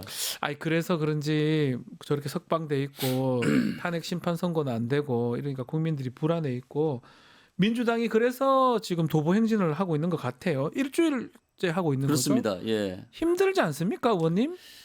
그러니까 민주주의는 거리와 광장에서 시작해서 의회에서 완성한다고 그러는데 광장에 있고 거리에 있는 시민들과 함께 한다는 뜻도 있고요. 네. 또 그분들의 체온을 느끼면서 그 태도와 모습에서 우리한테 국회의원들한테 뭘 요구하고 있는가 이런 것을 또 직간접적으로 좀 느끼면서 함께 호흡한다는 그런 생각도 있습니다. 네. 그래서 저희들이 지금 여의도에서 광장까지가 약 8km 되는데 헌재가 재판관이 8명입니다. 그런 것도 계산이 된 그래서 겁니까? 예. 8대 0으로 예. 만장일치로 인용되기를 간절히 기원하면서 지금 행보를 하고 있습니다. 가면서 주위에 이제 시민들도 만나는 거 아닙니까? 같이 행진하기도 하던데요. 반응은 어떻습니까? 연도에 나오신 시민들은 대부분 박수와 격려 또 V자의 응원을 보내주신 거 하면은 또 어떤 분들은 후미에 같이 동행하신 분들 계시고 따라 붙는 분 계시고요. 같이 걸어가시는 일부지긴 하지만은 또 어떤 분들은 뭐 빨갱이다 뭐다 이렇게 하신 분도 탄핵을 또 반대하는 분들도 있고. 그것이 뭐 민주주의 원칙 아니겠습니까? 네네. 그런 분들도 좀 더 계시고 그렇습니다. 윤석열이가 석방된 이후에 지금 계속적으로 비상대기 상황인 건가요? 그렇습니다. 그러면 지금 출퇴근이라고 표현한지 맞는지 모르겠는데 어디 가지 못하고 그 주위에서 대기하고 있는 상황입니까? 있고 대부분의 의원들은 침낭과 이걸 깔아놓고 네. 국회에서 숙식을 하고 계신 분도 계십니다. 많이 계십니다. 왜냐하면 혹시나 뭐 그럴 가능성은 낮지만 다시 또 계엄을 하거나 이상한 짓을 기상천외한 일이 많이 발생하기 때문에 탄핵 인용되기는 전까지, 그날 그 시각까지는 최후의 시각까지는 마음을 놓을 수가 없는 것이 현재 우리 민주당 의원들의 마음이라 할 수 있겠습니다. 실제로 이번에 이 내란 계엄을 겪으면서 그래도 그나마 우리가 정치 효용감이라고 이렇게 표현을 하자면 의원님들한테 그런 걸 좀 느꼈던 것 같아요. 우리가 뽑아줬는데 이제까지 잘 못 느꼈는데 계엄 해제하러 다 저 올라가시고 들어가고 이번에 대기하고 탄핵까지 하고 그런 좀 지지자들한테 또 응원을 좀 받고 있는 거 아닙니까? 그런 평가를 많이 받고 있고요. 외국에서도 보통 5천 불 이하의 나라에서 이 계엄이나 이런 내란 사태가 일어나지 그렇죠. 이런 선진국이 있는 나라에서는 이 계엄 OECD 국가에서 계엄이라니요? 없습니다. 일어날 수 없고. 그런데 이제 여기서 평가하기를 다행히 그래도 민주주의가 발전한 나라에서 의회에서 해제 통과하니까 이게 어느 정도의 좀 평정이 됐다 이렇게 평가를 하고 있는 것 같습니다. 네, 잘 옆에 의원님들이 옆에 잘 계셔가지고 국회 본회의장을 들어갈 수 있었고 또 그것 때문에 해제가 됐고 이번에도 혹시나 어떤 일이 생긴다면 또 우리 의원님들이 국회의원들이 또 본회의장에 가서 또 막아주실 거 아닙니까? 저는 의원들의 힘도 힘이지만은 저는 깨있는 시민들의 어떤 민주적 의식과 수호 정신, 이 나라를 살려야겠다는 그런 것들이 아마 들불처럼 일어나서 순식간에 누가 할 것도 없이 제가 국회 도착이 11시 20분이었는데 그 10분 지나서 엄청난 인파가 몰린 것 보고 맞습니다. 여의도에. 저 또한 놀랐습니다. 아마 그 시민들의 피플 파워의 힘이 아닌가 싶습니다. 알겠습니다. 그게 완성이 되려면 빨리 탄핵 선고가 좀 나야 되는데 이런 질문을 뭐 몇 번 드린지 모르겠는데 언제쯤 날 거라고 전망하십니까? 지금 탄핵은 지난부터는 알 수 없다, 뭐 말할 수 없다 이런 내용에서 노코멘트 이런 멘트가 계속 나오는 거 보니까 임박한 것은 사실인 것 같습니다. 임박하다. 네. 저는 오늘 내일 중에 기일이 잡혀서 모레나 거길피 정도는 선고가 나오지 않을까 이렇게 판단해 봅니다. 그래서 그런지 승복 얘기들이 계속 나오고 있거든요. 국민의힘이 자꾸 승복하라, 자기들도 승복하겠다 등등 국민의힘이 승복이 꺼내는 것도 뭔가 이거와 관계가 있다고 봐야 됩니까? 글쎄 승복은 뭐 저희 우리 당한테도 그런 얘기를 하던데 네. 승복은 가해자가 피해자한테 하는 게 승복이지 그러니까 피해자가 승복하는 경우가 어디가 있습니까? 그럼 그거 이해가 안 돼. 윤석열만 승복하면 되는 거 아닙니까? 그런데 저는 그 말을 하는 사람들 그 행간을 보면은 조기 대선이 이제 가시화하다 보니까 극우 세력들하고 어떤 선을 긋고 뭔가 좀 분칠하는 그런 단계가 아닌가 이렇게 평가를 합니다. 그렇게 한 이유가 박찬대 원내대표는 승복은 너무나 당연한 얘기다라고 말한 바도 있어요. 결국은 탄핵 심판 선고 결과가 인용이 될 것이다 이렇게 보고 그렇게 말씀하시는 거겠죠? 우리 박진 변호사님도 잘 아시겠지만 이 개헌법과 헌법을 보면은 81년 이후에 개정된 내용을 보면은 애우내환과 내란과 외환 그에 준하는 비상 사태인데 네. 이 애우내환이란 말은 상당히 추상적이고 애매모호한 걸 드러냈습니다. 내란과 외환죄. 예, 분명히 적시적이 돼 있습니다. 이걸 보면은 무장한 군인이 국회에 침탈을 못하게 돼 있습니다. 그 자체가 개헌법과 헌법 위반이기 때문에 다른 논의를 갖다부터 할 필요도 없는 겁니다. 거기서 끝나는 거예요. 그렇습니다. 그 그게. 자체로 그냥 네. 그 TV 보면서 끝나는 거예요. 네. 지금 예전에는 KBS, MBC뿐이 없었지만은 네. 지금 5,200만이 다 휴대전화를 다 갖고 보고 있고 있죠. 예.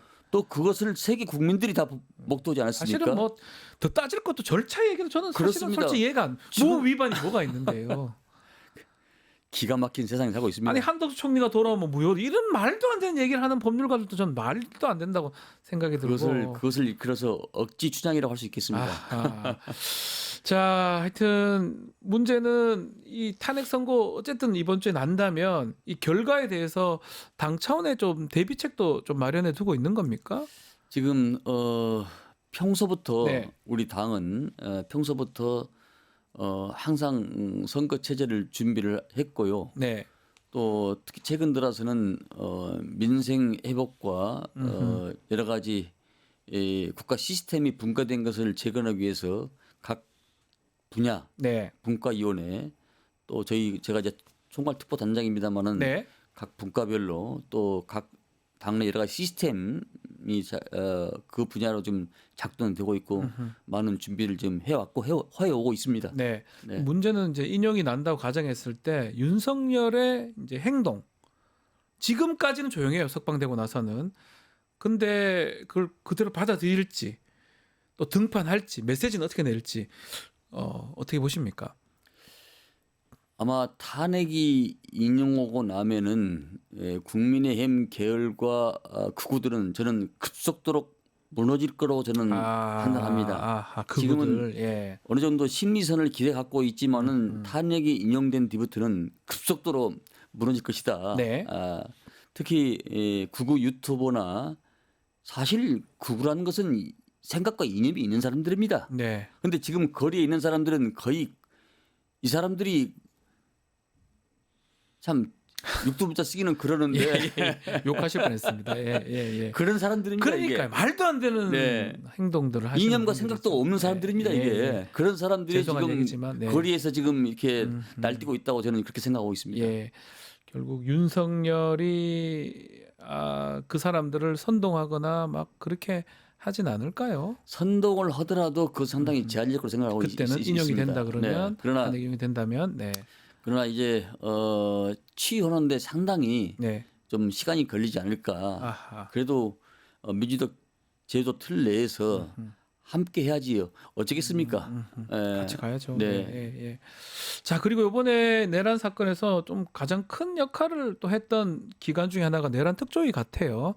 위원장을 하셨습니다. 60일간 활동 마치고 보고서가 채택이 됐는데 국조특위 활동 개인적으로 어떻게 평가하시는지요? 네, 지난 60일 동안의 네. 국조특위는 누가 뭐라 하더라도 상당한 혁혁한 성과를 냈습니다. 네, 맞습니다. 두 번에 걸쳐서 현장 조사와 두 번에 걸쳐서 이제 그 여러 가지 뭡니까? 조사 현장 조사도 예. 했고요. 청문도 또, 하고요. 예, 예. 청문회 5번 했고 또 기관 조사도 했고요. 네. 기관 조사 2번, 현장 조사 2번, 맞습니다. 청문회 5번, 그래서 예. 총 10번 했습니다. 아하. 10번을 거치면서 정부 각 기관과 헌재 또 수사기관과의 상승작용을 일으키면서 헌재에서 거짓말한 것을 우리 특위에서 뒤엎고 맞아요. 또 증거를 채택하고 예. 그런 부분을 상당히 성과를 냈습니다. 음흠. 특히 성과 부분에 있어서는 2차 계엄을 시도를 했다. 네. 준비를 했다. 음흠. 그것이 이제 1시 그러니까 12월 4일 날 예. 01시 1분에 끝난 01시 1분에 해제가 됐음에도 불구하고 4시 30분까지 계엄 해제를 시키지 않았습니까? 네. 그러니까 그 말은 계속 여인영한테나 또 곽정곤한테나 뭐 2차 계엄을 시도한 정황들을 저희들이 밝혀냈고요. 네. 그리고 박안수 계엄 사령관도 2차 계엄을 준비하기 위해서 6번에서부터 34명의 장성과 영관급들을 출동을 시켰고 맞습니다. 또 2차 계엄을 하기 위해서 김영은 장관은 곽정군 사령관한테 02시 13분에 선관위를 제2차 투입할 수 없냐, 준비할 수 없냐 이렇게까지 했고, 그러니까 여러 가지 정황 증거들을 가지고서 저희들이 2차 계엄을 강력히 했다는 정황증을 찾아냈을 뿐만 아니라 특히 비하폰, 네, 그게 중요해요. 예, 비하폰. 민간인한테 비하폰 줬다. 이거는 특위에서 밝혀낸 거잖아요. 노상원 전 정보사령관과 김건희 여사한테 김건희한테 비하폰을 지급한 이런 정황들도 저희들이 다 밝혀내지 않았습니까? 네. 민간인이 비하폰을 왜 가져갑니까? 그걸 왜 가져갑니까? 그런 저런 부분들이 아주 저 밑에 있는 깔려 있는 그런 것까지 다 들춰낸 것이 저희들의 이번 청문회 성과라면 성과할 수 있습니다. 국민들이 봤을 때 이게 재판 진행하면서 옆에서 국조특위 하니까 비교도 되기도 하고 여기서 못했던 말 여기서 또 얘기하기도 하고 그렇습니다. 등등 그런 게 좀 상승작용을 시원했던 일으켰죠. 것 같아요. 그리고 홍장원 씨와 국정원 1차장과 류혁 법무부 감찰관 예. 이분들을 바른데 세워서 적절하게 시간 배치를 안배를 해서 네. 제가 그때 판단했을 때는 그 홍장원 1차장을 제가 처음 뵀지만은 상당히 내공이 있는 사람처럼 보였습니다. 네. 그래서 저분을 바른데 언제 세울까를 시점을 고민하다가 네. 끝날 맨 마지막에 차수 변경이 전에 예. 새벽에 세워야 되겠다 생각을 하고 홍정원 차장하고 조태영 국정원장을 바른데 세워놓고 제가 둘이 대지 신문을 했습니다. 그 부분이 뭐 백미였습니다, 사실은. 왜냐하면은 예. 그것을 중간에 세웠더라면은 여야 공방으로 희석될 가능성이 많더라고요. 그러면 또 질문해가지고 홍장원 차장이 얘기했던 그거를 탄핵하거나 막 했을 거 아닙니까? 그래서 제가 맨 마지막에 질문을 해가지고 전략적이셨네요. 예, 전략적 판단에서 예. 그렇게 해가지고 그 답변을 유도해 냈던 것이 상당히 파장이 컸고 그거잖아요. 저 윤석열 좋아했습니다. 그 평양 보위부 그 얘기했던 게 그 시점이었잖아요. 그렇습니다. 이게 상당히 좀 내공이 있어 보이시더라고요. 예. 그래서 제가 저분한테 이런 질문을 좀 해봐야 되겠다 생각하고 그렇게 했던 것이 상당히 성과를 냈던 것 중에 하나라고 생각합니다. 아마 우리 국민들이 그거 보고 사실은 완전 많이 알게 됐던 것 같아요. 홍장원 차장이나 국정원의 2인자가 와가지고 그런 얘기 정도 했다는 거는 또 그런 말들을 우리 위원장님께서 배분을 잘했던 것 같아요. 그리고 그 14명의 체포 예. 명단에 대해서는 그 시간에 조지호 청장, 그다음에 홍정원 국정원 1차장 또 수방사령관 네, 이진우, 저 안규백, 네, 죄송합니다. 그 시간대에 얼추 비슷한 10시 20분부터 11시 20분 그 어간 사이에 다 1시간 이내에 다 똑같은 네. 사안인 겁니다. 저는 이제 문건을 받았고 아하. 다른 분들은 이제 전화를 받았기 때문에 손으로 쓴 것이고요. 네. 수기로 한 것이고. 예. 그게 더 정확했던 것이 그러니까요. 그러니까 이거는 사실은 여러 증거들이 있는 거잖아요. 홍장원만 받은 것도 아니잖아요. 그 제가 예. 제가 그 후일담을 들어보니까 네. 방첩사에서는 수십 명, 20명 이상이 그걸 앉혀놓고 그렇게 했다는 거예요. 네. 그러니까 그건 숨길 수도 없는 사항이죠. 그러니까요. 대명천지의 정치인들을 체포하는 게 어디가 있습니까? 그래서 이 국조특위에서 많은 선거가 있었는데 그 중에 하나가 이제 비아폰인데 비아폰 관련해서는 김성훈 경호차장을 좀 얘기하지 않을 수 없습니다. 오늘 이제 또 영장 네 번째 이제 간다고 하는데 구속될까요? 어떻게 보십니까? 저는 그 검찰 심의위원회에서도 네. 구속이 타당하다고 이미 결론이 그렇죠. 나 있기 때문에 네.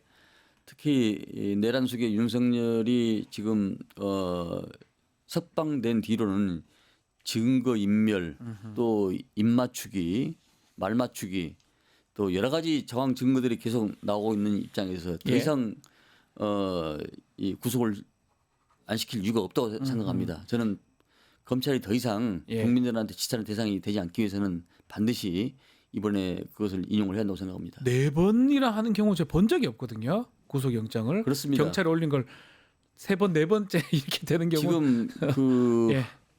저 경호처장이 사퇴를 한 것도 네. 대통령이 이 차장한테 힘을 실어줘서 이 본인이 상당히 소외감을 느꼈던 모양이에요. 박종준 처장이 예, 처장이요. 사퇴를 했었죠. 예, 그러니까 예. 그때도 그 관저에서 나올 때 처장은 몰랐는데 네. 차장이 수행하고 다닌 걸 보고 아하. 상당히 자괴감을 느꼈다는 이런 후일담을 얘기를 들었습니다. 네. 그래서 이제 그 다음 날 아마 박 처장께서 사퇴서를 쓰고 공수처로 가서 자발로 가서 조사받지 않나 이렇게 생각합니다. 그 지금 만약 김성훈 차장이 구속된다면 제일 뭐 우리가 관심 갖는 게 비아폰 그렇습니다. 서버나 이런 서버 압수수색이잖아요. 보존. 예. 예. 그거를 바로 해야 될 것 같은데요. 이미 늦었습니다 지금. 계속 지금. 사라진다고 하던데요. 예, 예. 삭제된다고 하던데. 지금 예. 사실 이 수면 밑에서는 증거 인멸 이게 파쇄 이런 것들이 얼마나 많이 이루어지겠습니까? 네. 우리 군도 수없이 그걸 지금 많이 이루어진다고 판단하고 있습니다. 세상에 거짓말 없기 때문에 그러니까요. 이제 대선이 평화롭게 끝나면 다 예. 이걸 다 밝혀내야 될 거라고 생각합니다. 그 후에 다 하나만 좀 더 그 체포영장 집행 저지했던 간부 해임했더라고요. 이거 어떻게 인사보복 아닙니까? 그 남모씨란 부장인데. 부장은 비밀을 누설한 게 아니고 예. 누설한 게 아니고 적법 절차에서 체포영장이 2차가 발부되면은 우리는 따라야 되는 것 아니냐. 간부에서 그 얘기를 했다는 겁니다. 당연한 얘기 아닙니까? 뭐 비밀을 밖으로 뭐 예. 누설하거나 발설하거나 이게 아니고. 근데 그건 해임 사항이 아니죠. 야, 이거는 당연한 얘기를 있을 수 없는 일입니다, 그것은요. 예. 이 최상목 대행이 결재를 해버리면 해임이 되는 겁니까? 그렇습니다. 아하. 근데 지금 최상목 대행은 마은혁 헌재에서 결정난 마은혁 재판관마저도 네. 지금 임명을 안 하는 걸 보면은 이분은 죄를 쌓고 있는 겁니다. 지금 계속 불법을 쌓고 계속 있다. 자행하고 있는 겁니다. 예. 우리는 헌법과 법률에 의해서 움직이는 나라이기 때문에 네. 헌재에서 결정 나면은 의당 따라야 맞는 것이죠. 그러니까요. 자기 죄를 자기가 쌓고 있는 겁니다. 나중에 뭐 정권이 바뀌거나 하면 그 죄책을 어떻게 다지려고 저러는지 모르겠는데 나라 얘기를 좀 하셨으니까 네. 우리나라가 민간 국가가 돼 있더라고요. 기가 막힌 어떻게 일입니다. 봐야 됩니까? 아, 정말. 아마 민간 국가로 지정한 것은 지금 우리 윤석열 대통령이 네. 2023년에 4월 달인가요? 그러니까 1월 달에 우리가 핵을 가질 수 있는 나라가 될 수 있다라고 네. 얘기를 했고 미국 하버드 대학 가서 그 연설하면서 우리는 1년 안에 핵 보유국이 될 수 있다. 네. 이런 말을 했습니다. 이제 그것이 미국 조야에 그것이 상당히 퍼진 것 같고요. 네. 그리고 그 이후에 이제 계속 뭐 나경원, 김기현 의원, 뭐 윤상현 의원 또 뭐 그 여당에 뭐 홍준표, 대부분 그 얘기했었어요. 예, 예. 우리가 핵보유. 핵 보유국이 될 수 있다. 예. 제가 그 전에도 KBS 토론에 한번 나간 적이 있는데 거기서도 여당의 중진 의원들이 네. 핵을 보유를 해야 된다고 강조를 하시더라고요. 그 당시에도. 그래서 저 사람들이 정신이 있는 사람들인가? 이렇게 판단했습니다만은 그런 것들이 쌓이고 쌓여서 또 거기다가 트리거가 된 것은 예. 동맹국인데 예. 동맹국인데 언질도 없이 이 계엄을 선포해서 그러니까요. 민주국가를 대한민국에서 상당히 우수한 민주국가로 평가받는 나라를 이렇게 엉망진창으로 만드는 것에 대해서 아마 상당히 그 실망스러워서 아마 그 민심국가로 지금 지정을 지금 내정을 해놓은 상태라고 알고 있습니다. 그때가 바이든 정부 때잖아요. 그러니까 바이든 정부 때인데 친했다고 뭐 노래 부르고 뭐 윤석열 뭐 잘한다고 그랬지 않습니까? 외교. 오직 친민만 부르짖고. 근데 친미했는데 이게 뭐 민간국가 지정받으면 어떡합니까? 사실 우리는 1953년 10월 달에 있었던 그러니까 휴전 끝나고 있었던 한미 상호 방위 조약에 의거해서 모든 것들이 절차에서 이루어지고 있는 겁니다. 네. 그러니까 무슨 뭐 NCG 그룹 핵그룹이다 뭐다 이건 뭐 하나의 언어의 유의고요. 예. 이런 한 나라가 외국으로부터 침략을 받으면은 자동적으로 개입된다 이런 내용들이 다 동맹국 아닙니까? 예, 예. 군사 동맹국. 그러니까 예. 그럼에도 불구하고 그런 서설들을 쭉 이렇게 늘어난 거 보면은 뭐 말도 안 되는 얘기를 많이 해왔던 것이죠. 근데 그마저도 헛기비를 봤다. 그러니까요. 민주당에서 그거 합니까? 민간국가 지정 철회 촉구 결의안 채택한다는 네. 얘기가 있던데 하는 겁니까? 채택 결의안 촉구를 예. 지금 냈습니다만 모든 외교적 노력과 우리 당력을 집중해서 처리하도록 최선을 다하겠고 또 바로 잡도록 그렇게 하겠습니다. 아니 뭐 지금 3년간에 뭐 제일 유일하게 뭐 하나 보면 미국하고 관계가 좀 그런 거 정도 좋아질 수 있다. 이거 정도면 아주 긍정적으로 조금 생각했는데 이거 뭐 하나도 없네요 지금. 지금 뭐가 있습니까 잘한 게? 그 내용을 깊게 들여다보면 미국이 얼마나 우리를 우습게 그러니까요. 봤는가. 세상에 민간국가가 뭡니까 이게? 민간국가가 북한이 민간국가인데 북한하고 우리랑 똑같은 거잖아요 지금 미국 입장에서. 이 미국 입장에서는 그 AI나 이런 것들을 초간격을 시키고 네. 또 그 미국이 필요한 반도체나 조선 이런 것들을 우리한테 좀 가지고 가고 이렇게 하려고 했는데 그러니까요. 이게 막 이렇게 됨으로써 미국은 상당히 좋은 유리한 입장에 지금 서 있다고 봐야 되지 않겠습니까? 그래서 앞으로도 사실 외교를 되게 잘해야 되잖아요. 외교 막 뭐 민주당이 하면 좀 낫습니까? 그 한반도의 얘기보다? 예. 한반도의 외교 정책의 기본 모델은 일일 동맹 삼친선입니다. 우리는 대륙과 해양을 잇는 반도 국가에 있고 통상과 무역으로 80%를 먹고 사는 나라이기 예. 때문에 고나 미우나 일일 동맹 삼친선을 가야 네. 우리가 먹고 살지. 이를테면 이 계곡에 있는 소와 똑같아 가지고 한쪽 언덕에 풀만 뜯어먹고 살면 우리는 굶어 죽습니다. 죽어요. 양쪽에 다 풀을 먹고 살아야죠. 죽어요. 그러니까 일동맹 삼친선으로 근간을 해야 되는데 지금 어떻습니까? 일본에 물 한 모금도 못 마시고 못 얻어먹고 사도광산 다 주고 뭐 주고 뭐 주고 뭐 뺨 맞고 이런 형국이지 않습니까 지금? 더더군다나 그 네? 일동맹 트럼프입니다. 트럼프 보통 사람입니까? 비즈니스 하는 사람. 아마 예. 청구서가 좀 머리 아픕니다. 청구서가 엄청 잘 나올 것 같습니다. 그 윤석열 정부가 했던 것들을 다음 정부가 아마 다 감당을 좀 해야 되지 않을까 생각이 드네요. 뭐 우리의 숙명이라고 생각합니다. 아마 그래도 저희들이 이 도보 행진하면서도 네. 상당히 걷는 것은 힘들지만은 그래도 걸을수록 정신이 고양되고 힘이 솟구친 것은 국민과 함께 있고 이 나라를 바로 서겠다는 그런 생각이 있기 때문에 피곤함도 뒤로 하고 그 힘이 솟구치지 않나 이렇게 생각합니다. 알겠습니다. 그런 정신으로 하겠습니다. 알겠습니다. 자, 오늘 말씀 여기까지 듣겠습니다. 지금까지 안규백 더불어민주당 의원과 함께했습니다. 감사합니다. 네, 고맙습니다. 뉴스토마토 구독자 이벤트 소개해드리겠습니다. 지금 실시간 채팅창 참여하시면 매일매일 2,000 통통 쿠폰 지급해드리고 있습니다. 매일 2,000원 상당의 할인 쿠폰 지급해드립니다. 회원 고유번호 코드 실시간 채팅창에 한번 붙여넣기 하시면 이벤트에 참여하실 수가 있습니다. 자세한 것은 아래 더보기란 참고하시면 됩니다. 이어서 뉴스인사 프라임 진행이 되니까요. 서초에 본 코너입니다. 조금만 기다려주십시오.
한 발 더 들어가는 고품격 시사대담 뉴스 인싸 프라임 시작해 보겠습니다. 매주 화요일 코너 서초의 봄 코너입니다. 자, 오늘도 권영길 대기자, 이현주 변호사 함께하겠습니다. 안녕하십니까? 네. 자, 뭐 이 질문을 한 100번 한 것 같은데 탄핵 심판 선고 이번 주에 가능합니까? 20일, 21일. 뭐 수목금이라고 네. 했는데 어제 평의 후에도 일정 고지를 안 했으니까 네. 19일설은 뭐 이제 희박해졌고요. 네, 19일 내일 할 거는 예, 오늘이라도 고지가 이뤄진다면은 20일 내일 21일인데 아무래도 노무현 전 대통령, 박근혜 전 대통령이 다 금요일 날 선고를 했잖아요. 네. 21일 설에 여전히 무게가 실리고 있습니다. 금요일. 예. 다만 정치권 일각에서 이제 그런 주장들을 계속 해왔는데요. 이재명 민주당 대표의 선거법 위반 항소심 선고 일정과 비슷하게 맞출 거다. 26일이거든요, 다음 예, 주. 그래서 예. 다음 주로 밀릴 가능성에 대해서 아직 뭐 전혀 가능성이 없는 건 아니다. 뭐 그렇게 얘기들이 있습니다. 네. 현재 아직까지는 선고일에 대해서 아무런 공식 입장을 밝히지 않고 있는데요. 현재 태도가 조금 바뀌긴 했어요. 네. 기자들이 언제 하냐 물어보면 그전에는 뭐 오늘은 없습니다라고 얘기를 하다가 이제는 노코멘트입니다라고 바뀌었어요. 노코멘트. 예, 그 얘기는 이제 언제든 할 수 있다는 거기 때문에 뭐 지금 뭐 피청구인 측이나 국민의힘 쪽에서는 3월 말설 4월 초설까지 퍼뜨리고 있긴 한데 네. 어쨌건 이번 주 20일, 21일쯤은 끝내기를 많은 국민들 전문가들이 바라고 있고 현재도 그걸 충분히 알고 있을 겁니다. 알고 있을 거예요. 14일은 사실은 예측을 이제 우리 많은 분들이 어쩌면 예전 탄핵 심판하고 비춰서 예측한 거고 뭐 또 지금 헌법재판소에 어떤 스케줄 같은 게 있다고 하더라도 한 일주 정도 늦어진 거하고 2주, 3주 늦어진 건 다른 거니까 이번 주 중에 가능할 것이다 이렇게 보십니까? 재판관들 입장에서 생각해 보면 사실 탄핵 사유는 계엄이 절차적 요건, 그러니까 국무회의, 그렇죠. 그리고 실질적 요건, 전시사변이 준하는 사태냐 이걸 충족시키는지 충족시키지 못하는지에 대한 사유가 하나 있고요. 그 탄핵 사유가 하나 있고 또 하나는 포고령 위반, 절취 활동을 금지한다든지 뭐 이런 부분. 그리고 나머지는 헌법기관인 국회 침탈 그리고 선관위 뭐에 들어간 정치 체포까지. 뭐 선관위에 침투한 거 그리고 그 판사들을 판사들을 뭐 불법 구금하려고 한 거 모두 헌법기관이니까 이것들이 어느 하나만 돼도 사실은 심각한 헌법 위반이고 그래서 국민들이 생각하기에는 뭐 그 중에 제일 뭐 문제 없는 거 하나 해가지고 탄핵시키면 될 거 아니야라고 생각하지만 사실 모든 사유에 대해서 판단을 해줘야 돼. 그리고 그래서 걸린다는 거죠. 예, 그래서 걸릴 수밖에 없죠.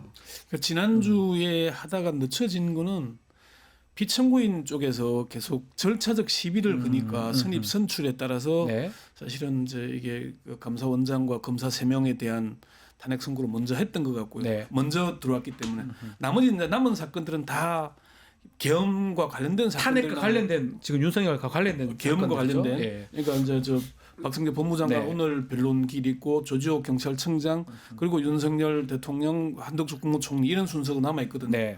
그렇기 때문에 지난주에 마무리하려고 그랬는데 절차적 시비를 자꾸 거니까 그 시비를 줄이기 위해서 먼저 하고 이번 주로 넘어온 것 아닌가. 이제 남은 게 다 비상계엄 내란 관련된 탄핵 남았기 때문에 이렇게 마무리해 나가지 않겠냐고 그렇게 보는 겁니다. 결국 뭐 지금 말씀대로라면 결론은 어느 정도 나왔는데 어떤 쟁점이라든지 또 세부적 내용 같은 걸 다듬는 중이다.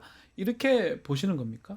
그렇죠. 서초동 풍문 유력한 풍문인데 이미 결론은 누구도 이게 이 계엄이 정당했다고 말하는 헌재 재판관은 아무도 없다. 8대 0이다. 결론은 그렇지만 어떤 게 가장 큰 이슈로 대두했냐면은 증거 적시를 어떻게 할 것인가의 문제입니다. 강일원 헌법재판관은 뭐 박근혜 대통령에 대한 탄핵 심판 당시에 수립했던 원칙이 있어요. 뭐 형사 사건에서 기록이 그 문서가 뭐 피의자 신문 조서가 법정에 현출돼서 증거 조사를 마쳤거나 아니면 변호사가 입회하고 또는 영상 녹화를 해서 그런 절차적인 특신 상황이라고도 하지만 형사소송법하고 완전히 일치하는 특신 상황은 아니거든요. 아무튼 신뢰할 만한 상황에서 작성된 경우라고 원칙을 수립했는데 이걸 그대로 원용할 수 있는가, 준용할 수 있는가에 대한 이 문제에 대한 재판관들의 토론이 있었다고 해요. 왜냐하면 중도에 형사소송법 개정이 있었으니까. 강인원 전 재판관 말씀하시는 그렇죠. 거죠? 강인원 전 재판관이 수립한 그 원칙을 그대로 활용할 수 있느냐 아니면 형사소송법이 개정되었었죠. 그래서 뭐 경찰 작성의 피의자 신문조서와 검찰 작성의 피의자 신문조서가 동등하게 증거 능력을 가지게 됐는데 그 문제에 대해서 반영이 필요하지 않느냐 이거 그러니까 이건 증거 적시를 어찌할 것인가의 문제지 결론의 문제는 아니죠. 근데 국민들이 애가 타지만 헌법재판관들에게는 그게 중요한 부분이에요. 중요하죠. 그런 결정문을 작성하고 후대에 계속 남는 결정문인데 그 하나라도 그러니까 절차적인 걸 그치는 게 상당히 중요하다는 거고 논의 과정뿐만 아니라 이런 이제 증거를 수립하는 과정들, 조사하는 과정들을 다 따지잖아요. 맞습니다. 문구도 하나하나 따지고 다 따져야 됩니다. 하나 있을 것이고요. 그리고 어느 정도의 합의에 도달했더라도 또 발표를 어떻게 할 것인가. 맞아요. 그것도 중요합니다. 그런 기록 그리고 보충 의견들이 있을 경우에 어떻게 붙여 나갈 것인가는 보충 별개 다 있을 겁니다. 의견들이. 그러니까 총론에는 다 합의가 됐더라도 개별로 들어갔을 때 과연 계엄의 목적, 왜 계엄을 하게 됐는가에 대한 이런 걸 밝혀내야 되잖아요. 그러니까요. 적시를 해야 되니까 그런 것들을 논의하다 보니까 시간이 좀 길어지는 게 아닌가. 생각보다 물리적인 한계가 분명히 있습니다. 이게. 그리고 박근혜 전 대통령 탄핵 때는 한 사건만 하면 됐잖아요. 지금은 탄핵 사건도 아까 말씀드린 대로 이전에도 많이 있었고 이 계속 쌓여 있기 때문에 한덕수, 조지호 다 걸려 있어요 옆에서. 아니 근데 이제 박성재, 조지호는 좀 뒤로 가더라도 한덕수 총리 문제가 제일 시간 끄는 원인 중에 하나라고 보는 거는 변론 종결했잖아요. 그것도. 변론 종결도 했는데 어차피 내란 관련이잖아요. 그래서 한덕수 총리를 같이 파면을 할 거냐 안 할 거냐. 윤 대통령을 파면한 다음에 그러면은 2달간이지만은 대선 기간 직무 권한 대행을 총리가 할 거냐 아니면은 지금 부총리가 계속 갈 거냐 이것 또한 상당히 중차대한 문제잖아요. 정무적인 그런 판단도 할 거라는 거죠. 그러니까 그 대통령을 파면하는데 한덕수 총리가 이미 그 헌법재판관 3명을 임명하지 않은 게 위헌이다. 만약에 1명 임명하는 것도 위헌인데 3명 하는 게 더 큰 위헌이잖아요. 그 점은 이미 정해져 있고 국무총리로서 이 국무회의 소집을 건의했다는 게 한덕수 총리는 이걸 좀 반대해서 막기 위한 거라고 주장을 하지만은 절차적 정당성을 부여하는 게 되거든요. 그러니까 총리가 이거 국무회의 안 거치고 하면은 절차적 정당성이 없는 게 되니까 해야 된다라고 한 게 과연 한덕수 총리 주장대로 근데 국무회의가 의결 사항이면 한덕수 총리 말이 맞거든요. 심의 사항이잖아요. 국무회의를 열기만 하면은 절차적 정당성은 부여되는 거예요. 지금 윤 대통령은 절차적으로 정당하다고 주장하고 있지 않습니까? 이런 문제들 또한 헌재가 지금 볼 것이다. 논의해야 될 중차대한 문제다. 그렇게 보는 거죠. 그럼에도 계속 뭐 6대2 각하 뭐 5대3 이런 얘기들이 계속 나오는데 이건 뭐 근거가 있다고 봐야 됩니까? 어떻게 보십니까? 국민들이 혼란스러워요. 다들 이건 잠도 이제 못 자고. 국민의힘이 여론 동원을 하기 위한 광장에서 자기네들의 입장의 정당성을 내세우기 위한 것이지 전혀 재고 뭐 저희가 고려할 만한 가치가 있는 의견이라고 생각하지 않습니다. 특히 또 서초동 법조계 풍문으로는 이게 결론이 사실은 국민 못지않게 윤석열 대통령도 초미의 관심사니까 본인 일이니까 제일 관심 많겠죠. 그렇죠. 당연하죠. 본인 일이니까. 대형 법무법인에 우리가 이런 의견 개진을 했는데 수용될 여지가 있겠느냐는 의견서를 받아봤다는 거예요. 각하에 대해서는 법무법인이 콧방귀를 끄면서 그거 되겠습니까? 그러니까 뭐 절차 위반으로 주장하는 게 첫 번째. 국회에서 의결을 할 때는 탄핵 사유로 내란죄가 있었는데 왜 빠졌느냐. 근데 이거 일반적으로 우리가 조금만 생각해봐도 국회 의결에 거치지 않은 사항을 덧붙였으면 문제가 되겠죠. 그렇죠. 예, 확장하고 확대했으면. 근데 빼는 우리 것도 뭐 괜찮아요. 절차적 편의, 신속한 결정을 서고 빼겠다라는 건데 이거 국회 의결을 뭐 편취를 했다 이런 게 문제될 여지가 없거든요. 또 하나는 일사부재리. 한 번 부결됐다가 한 번 올렸다가 뭐 파토 나고서 했으니까 이거는 안 된다라는 건데 이것도 의결 정족수가 안 되니까 아예 열어보질 않았습니다. 네. 그래서 결론을 바꾼 게 아니죠. 이게 부결된 걸 다시 그 다음에 다시 밀어붙여 갖고 한 것도 아니니까 이거 역시 어쨌든 대형 법무법인은 콧방귀를 꼈는데 뭐 저 나경원 의원은 판사까지 했다는 분이 각하를 주장하고 계시죠. 각하에서 80여 명의 의원들이 그러니까 정원을 이게 냈죠. 우리가 2017년 사례를 네. 보면 아는데요. 그때도 선고일을 앞두고 4대4 기각이다, 5대3 기각이다. 그때 당시에 제가 듣기로도 박근혜 전 대통령 해야 된다. 선고 나기 전에 얘기가 있었는데 끝까지 버틴 이유가 기각 가능성이 있기 때문에. 기각될 걸 100% 믿었다는 거예요. 정보 보고가 다 그렇게. 아하. 그러니까 그런 얘기들을 나왔던 것 지금 상황이 그 당시의 상황을 지금 가져와 보면 비슷합니다. 안 달라졌어요. 그래서 예. 이게 지금의 4대4니 5대3이니 하는 얘기는 다 그냥 망상에 나오는 망상. 왜 그러냐면은 헌법재판관들의 평의는 8명의 헌법재판관만 들어가요. 그렇죠. 연구관들도 안 들어갑니다. 재판관 아무것도 몰라요. 그러니까 그 얘기들은 사람들이. 전혀 그 사람들이 언급할 리도 없고 예, 나올 리도 그렇죠. 없는 사안인데도 이렇게 얘기하는 것은 다 그냥 우리가 생각에서 나오는 다 그냥 저 거짓말이다라고 얘기를 심지어 그렇게까지 표현하거든요. 네. 그래서 거기에 쏘을 이유는 없고 믿을 이유도 없고 결국은 신중하게 지금 하나의 흠결도 남기지 않기 위해서 따듬다 보니까 시간이 좀 걸린다 이렇게 보면 되는 것이지. 네. 뭐 그리고 박근혜 전 대통령 탄핵 심판 때도 제가 그 당시에 평의에 참석했던 헌법재판관들 들어보니까 당시에는 여론이 좀 나뉘지 않았냐. 그때는 왜 지금처럼 명백한 사안이 아니었잖아요. 그리고 소추 대상도 아니었잖아요. 네, 맞아요. 현직 대통령이었기 때문에 그랬더니 처음부터 이론이 없었다. 재판관들 사이에서는. 그래 얘기를 하더라고요. 이론이 네. 없었다는 얘기는 처음부터 9대0, 8대0 중간에 이제 헌재 소장이 퇴임을 했으니까 네. 그랬다고 얘기를 하더라고요. 그러니까 지금도 크게 다르지 않다. 8대0인데 이제 세부적인 사항 우리가 판결문이라는 게 아니 5개 중에 1개만 해도 1개만 가지고 끝내는 게 아니기 때문에 네. 이런 과정들을 다 밟아야 되잖아요. 그래서 시간이 걸린 거다. 이렇게 이해하면 될 것 같습니다. 그렇게 이해하면 될까? 네. 또 지난 13일 날 체제감사원장과 검사 3인에 대해서 네. 만장일치 탄핵 기각 났어요. 그거랑 지금 윤석열 탄핵 심판 관련성 있을까요?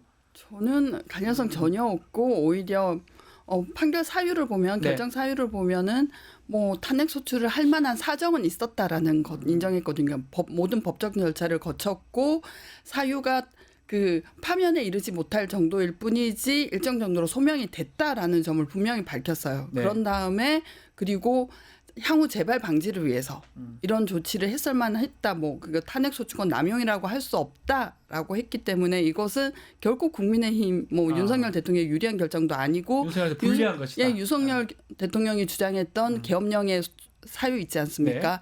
야당의 폭주를 막기 위해서 그리고 국민에게 알리고 싶었다라는 것이 전혀 먹히지 않았다는 걸 보여주는 거죠.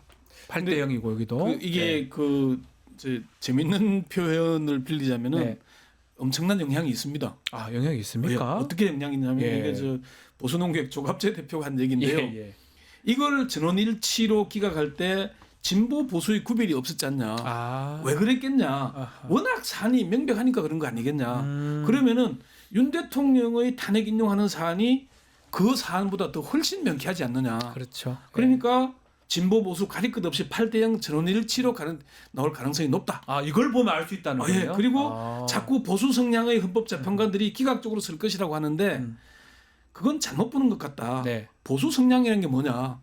헌법 수호 의지가 강한 분들이 보수다. 그렇죠. 그런 얘기를 했어요. 그래서 저는 그렇게 보자면은 맞아요. 이거 8대 0으로 나올 가능성이 훨씬 높아지는 거다. 예. 이렇게 이해하면 될 것 이 같습니다. 기각에 8대 0 났다는 것도 예. 그런 식으로 이해하는 게 더 좋다 이렇게 네, 말씀이네요. 네. 근데 뭐 네. 제가 드리고 싶은 국민들이 지금 불안해하고 불안해합니다, 다. 뭐 초조한 건 이해가 되는데 저는 오히려 탄핵되는 건 확실하다. 네. 우리가 정말 고민해야 될 건 윤석열을 어떻게 넘어서느냐. 윤석열이 뿌린 이 사회 갈등과 분열의 씨앗이 너무 심각해요. 네. 그리고 단지 저런 정치적 의견을 가질 수 있다는 정도가 아니라 정말 허용되지 않는 폭력행위, 허용되지 않는 극단적인 정치적 견해, 이게 우리 강장에 이미 드러났잖아요. 그럼 우리는 이 사회를 어떻게 통합시킬 것인가? 윤석열의 행위는 마치 목재에 나무에 세기를 받고 그걸로 도끼로 내려쳐서 사회를 반조각 내버린 격이라고 생각합니다. 그래서 우리는 뭐 너무 이제 눈앞에 탄핵 언제 나와 이라기보다는 그 후도 더 중요하다 이 말씀이네요. 저는 우리 윤석열을 넘어서서 이 사람이 남긴 이 악의 씨를 어떻게 정리할 것인가, 이걸 심각하게 고민해봐야 할 시기라고 생각합니다. 또 문제는 뭐 윤석열이 지금 밖에 나와 있다는 거, 석방 부분인데 그 얘기를 하지 않을 수 없는데, 이 검찰에서 즉시항고서 포기하는 바람에 즉시항고서 뭐 제출하지 않았죠. 그걸 포기했어서 이제 문제가 되는데, 이 심우정 검찰총장을 도주 원죄죄로 고발하는 걸 검토하고 있다. 이거는 어떻게 봐야 됩니까? 그게 지금 그날 과정을 밟은 절차를 보면은요, 검찰이 심우정이 이제 이 특수본에다가 석방 지휘를 했고, 여기도 그 명을 받은 이제 특수본에서 처음에는 반발하다가 나중에는 역시 석방 지휘를 해서 서울구치소에 석방을 시킨 거잖아요. 맞습니다. 그러면은 즉시항고 포기 문서를 안 보냈다는 거예요. 그게 결국은 도주 원조죄라는 게 법률에 의해 구금된 자를 도주하게 만드는 죄를 얘기하는 거잖아요. 그러니까 절차를 제대로 밟지 않았다. 문서를 보내지도 않은 상태에서 윤 대통령 석방했으니까 이거 불법이다.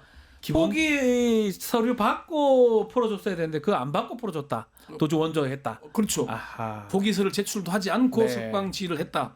서울구치소에 대한 그런 거죠. 지금 이 사람이 지금 직권남용죄로 지금 민주당이 공수처에 고발을 한 상태잖아요. 맞습니다. 그런데 거기에 더해서 도주 원조죄까지 절차적인 걸 다 밟지 않았다는 그 들고 노는 거죠. 그래서 그게 어찌 보면은 이제 윤 대통령 파면이 최우선이겠지만 그 이후에 책임을 져야 될 사람들이 지금 심우정 총장, 최상목 지금 권한대행 등등이 지금으로서는 사실 더 이상 탄핵하거나 막이나 민주당도 부담스럽잖아요. 그렇죠. 윤 대통령에 대한 사안을 정리하지 않으면 안 되기 때문에 남아있지만은 그런 데 대해서는 명백하게 정리를 하고 넘어가지 않겠나. 국민들도 그렇게 분명한 위법을 한 사람들에 대해서 그냥 둘 수는 없는 거잖아요. 그런 과정들을 밟지 않겠냐는 얘기들이 나오는 겁니다. 법적으로 어떻게 가능성 있다고 보십니까, 변호사님?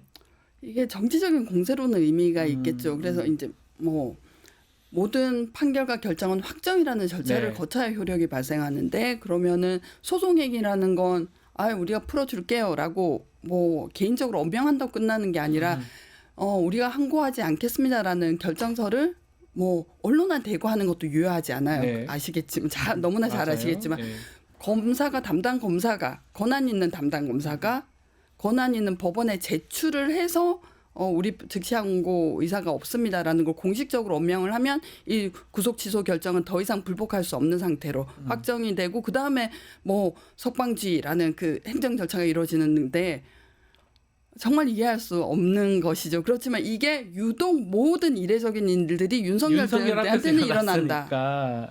모든 이례적인 일은 윤석열한테 포기서를 냈으면 아무 문제 없는데 포기하지 않고 시간 쭉 지나갔어요. 그 사이에 풀려나고. 그게 왜 그러냐면은 심우정 총장이 이게 사실은 이제 그 지기현 부장 판사의 의도는 그러면은 검찰이 즉시항고를 할 거다. 그래서 상급심 판단을 받자고 판단했을 건데 심우정 총장이 기다렸다는 듯이 불감청 고소원이라고 기다렸다는 듯이 덜컥 받아버리니까 재판부도 놀랐다는 게 맞잖아요. 그런데 그 과정에서 그러면은 특수본이 석방지를 받았으면은 그럼 구속 취소 이것을 내고 그 다음에 석방지를 해야 되는데 뭐 바로 그냥 석방하라고 해버렸으니까 방금 이게 절차적으로 안 맞는 거죠. 그러니까 논란거리는 아까 이야기한 대로 헌법재판소가 조금의 시비도 안 일으키기 위해서 지금 절차를 하나 따지는 거잖아요.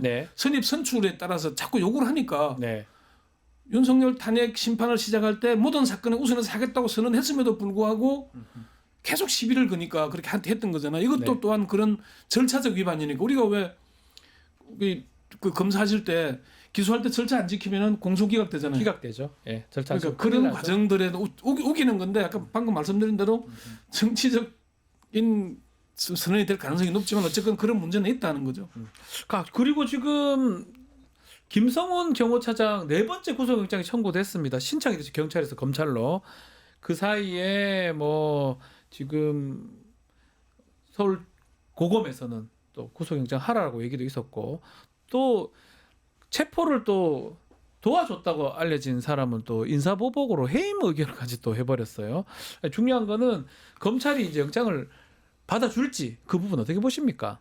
네, 이현주 변호사님 먼저. 저는 이게 고검의 서울 고검의 영장심사위원회에서 영장 구속영장을 법원에 청구해야 된다라는 결론을 내리고 그게 구속력은 없지만요. 아무래도 언론의 눈치를 보게 돼 있고 저의 예견은 탄핵 결정을 기다리면서 눈치를 보지 않을까라는 생각을 해봅니다. 다 눈치를 본 것 같아요. 그 결정 난 게 오래됐는데 그 사이에 한 며칠 지나면서도 경찰도 영장 청구를 안 하고 있었거든요. 신청 안 하고 있었거든요. 네, 경찰의 주장은 이제 좀 그런 거죠. 그 검찰의 기각 사유를 보완하기 위해서 좀 시간을 끌었다는 얘기를 하는 거고 이미 그 서울 서부지검이 영장심의의 결론을 존중하겠다고 선언을 했잖아요.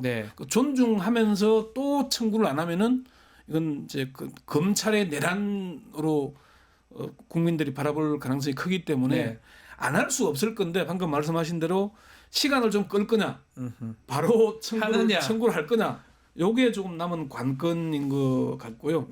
어쨌건 이제 김성훈 차장이 구속이 되어야 지금 이제 비하폰 서버에 대한 압수수색도 가능하고 나머지 그 보강 증거들을 좀 확보할 수 있기 때문에 그렇게 하지 않으면 그게 더 이상한 모양으로 가는 것 같습니다. 됐습니다. 자, 이것도 하나 짚어보죠. 이창수 서울중앙지검장 탄핵소추 기각돼서 현직으로 돌아왔는데 명태균 게이트 이제 열심히 한다 이런 얘기를 하고 있는데 민주당은 못 믿겠다라고 해서 국정조사 필요성을 제기했습니다. 어떻게 봐야 됩니까? 뭐 연주 변호사님 먼저 좀. 뭐 이창수 지검장이 돌아오긴 했지만 이전에 탄핵 그 소추될 때 상황하고는 정치적 상황이 엄청나게 다르고요. 달라졌어요. 그리고 탄핵 결정문 본인의 탄핵 결정문에도 기각되긴 했지만 일정 정도 헌법 법률 위반 사유가 소명된다라고 못 박았기 때문에 운신의 폭이 굉장히 좁죠. 그래서 사방이 자기를 제어오고 예전과 같은 그런 권력은 행사하지 못할 것이다라고 저는 예견합니다만 그렇다고 명태균 수사를 열심히 할 것이냐는 굉장히 부정적입니다. 왜냐면은 하지 않을 것이다. 결국 이 고구마 줄기를 캐면은 자기를 임명해 준 사람 그리고 이 검찰 조직의 문제가 나오기 때문에 그래서 결국 저는 민주당의 의견처럼 지금 특검도 좌절이 된 상황인데요. 특검 아니면 결국 시간 문제이지 특검으로 갈 수밖에 없다고 생각합니다. 이게 이제 특검이 제의 요구를 하지 않겠습니까? 제의 요구를 하는 게 지금 남은 사건이 이제 윤 대통령 부부의 관련성이잖아요. 그렇죠. 그 수사를 해야 되니까 이것 또한 아까 앞서 우리가 언급했던 대로 파면된 이후에 급물살을 타지 않겠나. 결국은 검찰도 특검이 그럼 제2 요구도 받아들여질 가능성이 있을 것이고 또 특검 발의하게 되면은 검찰이 수사를 했냐 안 했냐가 드러나잖아요. 그렇게 되면은 그리고 수사팀이 그럼 이창수의 더 말을 더 이상 안 들을 수도 있습니다. 그렇죠. 수사팀도 자기들도 살아야 되거든요. 알아서 할 수도 있어요.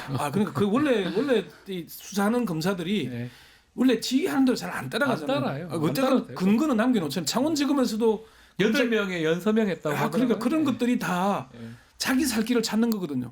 근데 검사들이 윤 대통령 임기 5년에 자기들이 검사들이 1년마다 인사가 나잖아요. 그럼 내가 어디 가고 다 나머지 계산을 했다가 이게 갑자기 3년으로 줄어들어 보니까 틀어지잖아요. 그럼 거기에 맞춰서 뭔가를 해야 되거든. 그러면은 제가 볼 때는 이창수 지검장이나 심우정 총장의 윤 대통령에 대한 충성도 흐려지지 않겠나. 우리가 어디서 봐야 되냐면은 한동훈, 이원석, 송경호. 두 사람. 찐윤 중에 찐윤 아닙니까? 맞아요. 그런데 그 사람들이 김건희 여사의 소환 조사를 해야 된다는 그것도 사법 처리도 아니에요. 소환 조사를 해야 된다는데 또 윤 대통령이 김건희 여사가 못 참아서 날린 거잖아요. 다 날라갔죠. 그러면 이창수, 심우정이 그 사람들보다 더 찐윤이 아니었잖아요. 아니거든요. 그럼 신찐윤 이야기를 하지만은 그런 걸 보자면은 이것도 시간이 해결할 문제다. 시간이 상황이 어떻게 시간과 상황이 지금 당장 뭐 어떻게 한다 안 한다 하겠지만 이것도 며칠 상관에 결정될 문제이기 때문에 그렇게 좀 기다리면 될 것 같습니다. 결국 빨리 좀 탄핵 선고 결정이 좀 나야지만이 뒷부분들이 수르륵 좀 풀리지 않을까 생각도 해봅니다. 자, 오늘 말씀 여기까지 드려야 될 것 같습니다. 서초의 봄 권영철 대기자님, 이현주 변호사님과 함께했습니다. 감사합니다. 자, 내일 아침 방송 좀 소개해드리겠습니다. 최주몽 교수의 수요일 남자, 또 이슈 화합 준비되어 있고요. 민병덕 의원과의 대담으로 내일 다시 찾아오겠습니다. 내일도 시청 많이 부탁드리겠습니다. 감사합니다.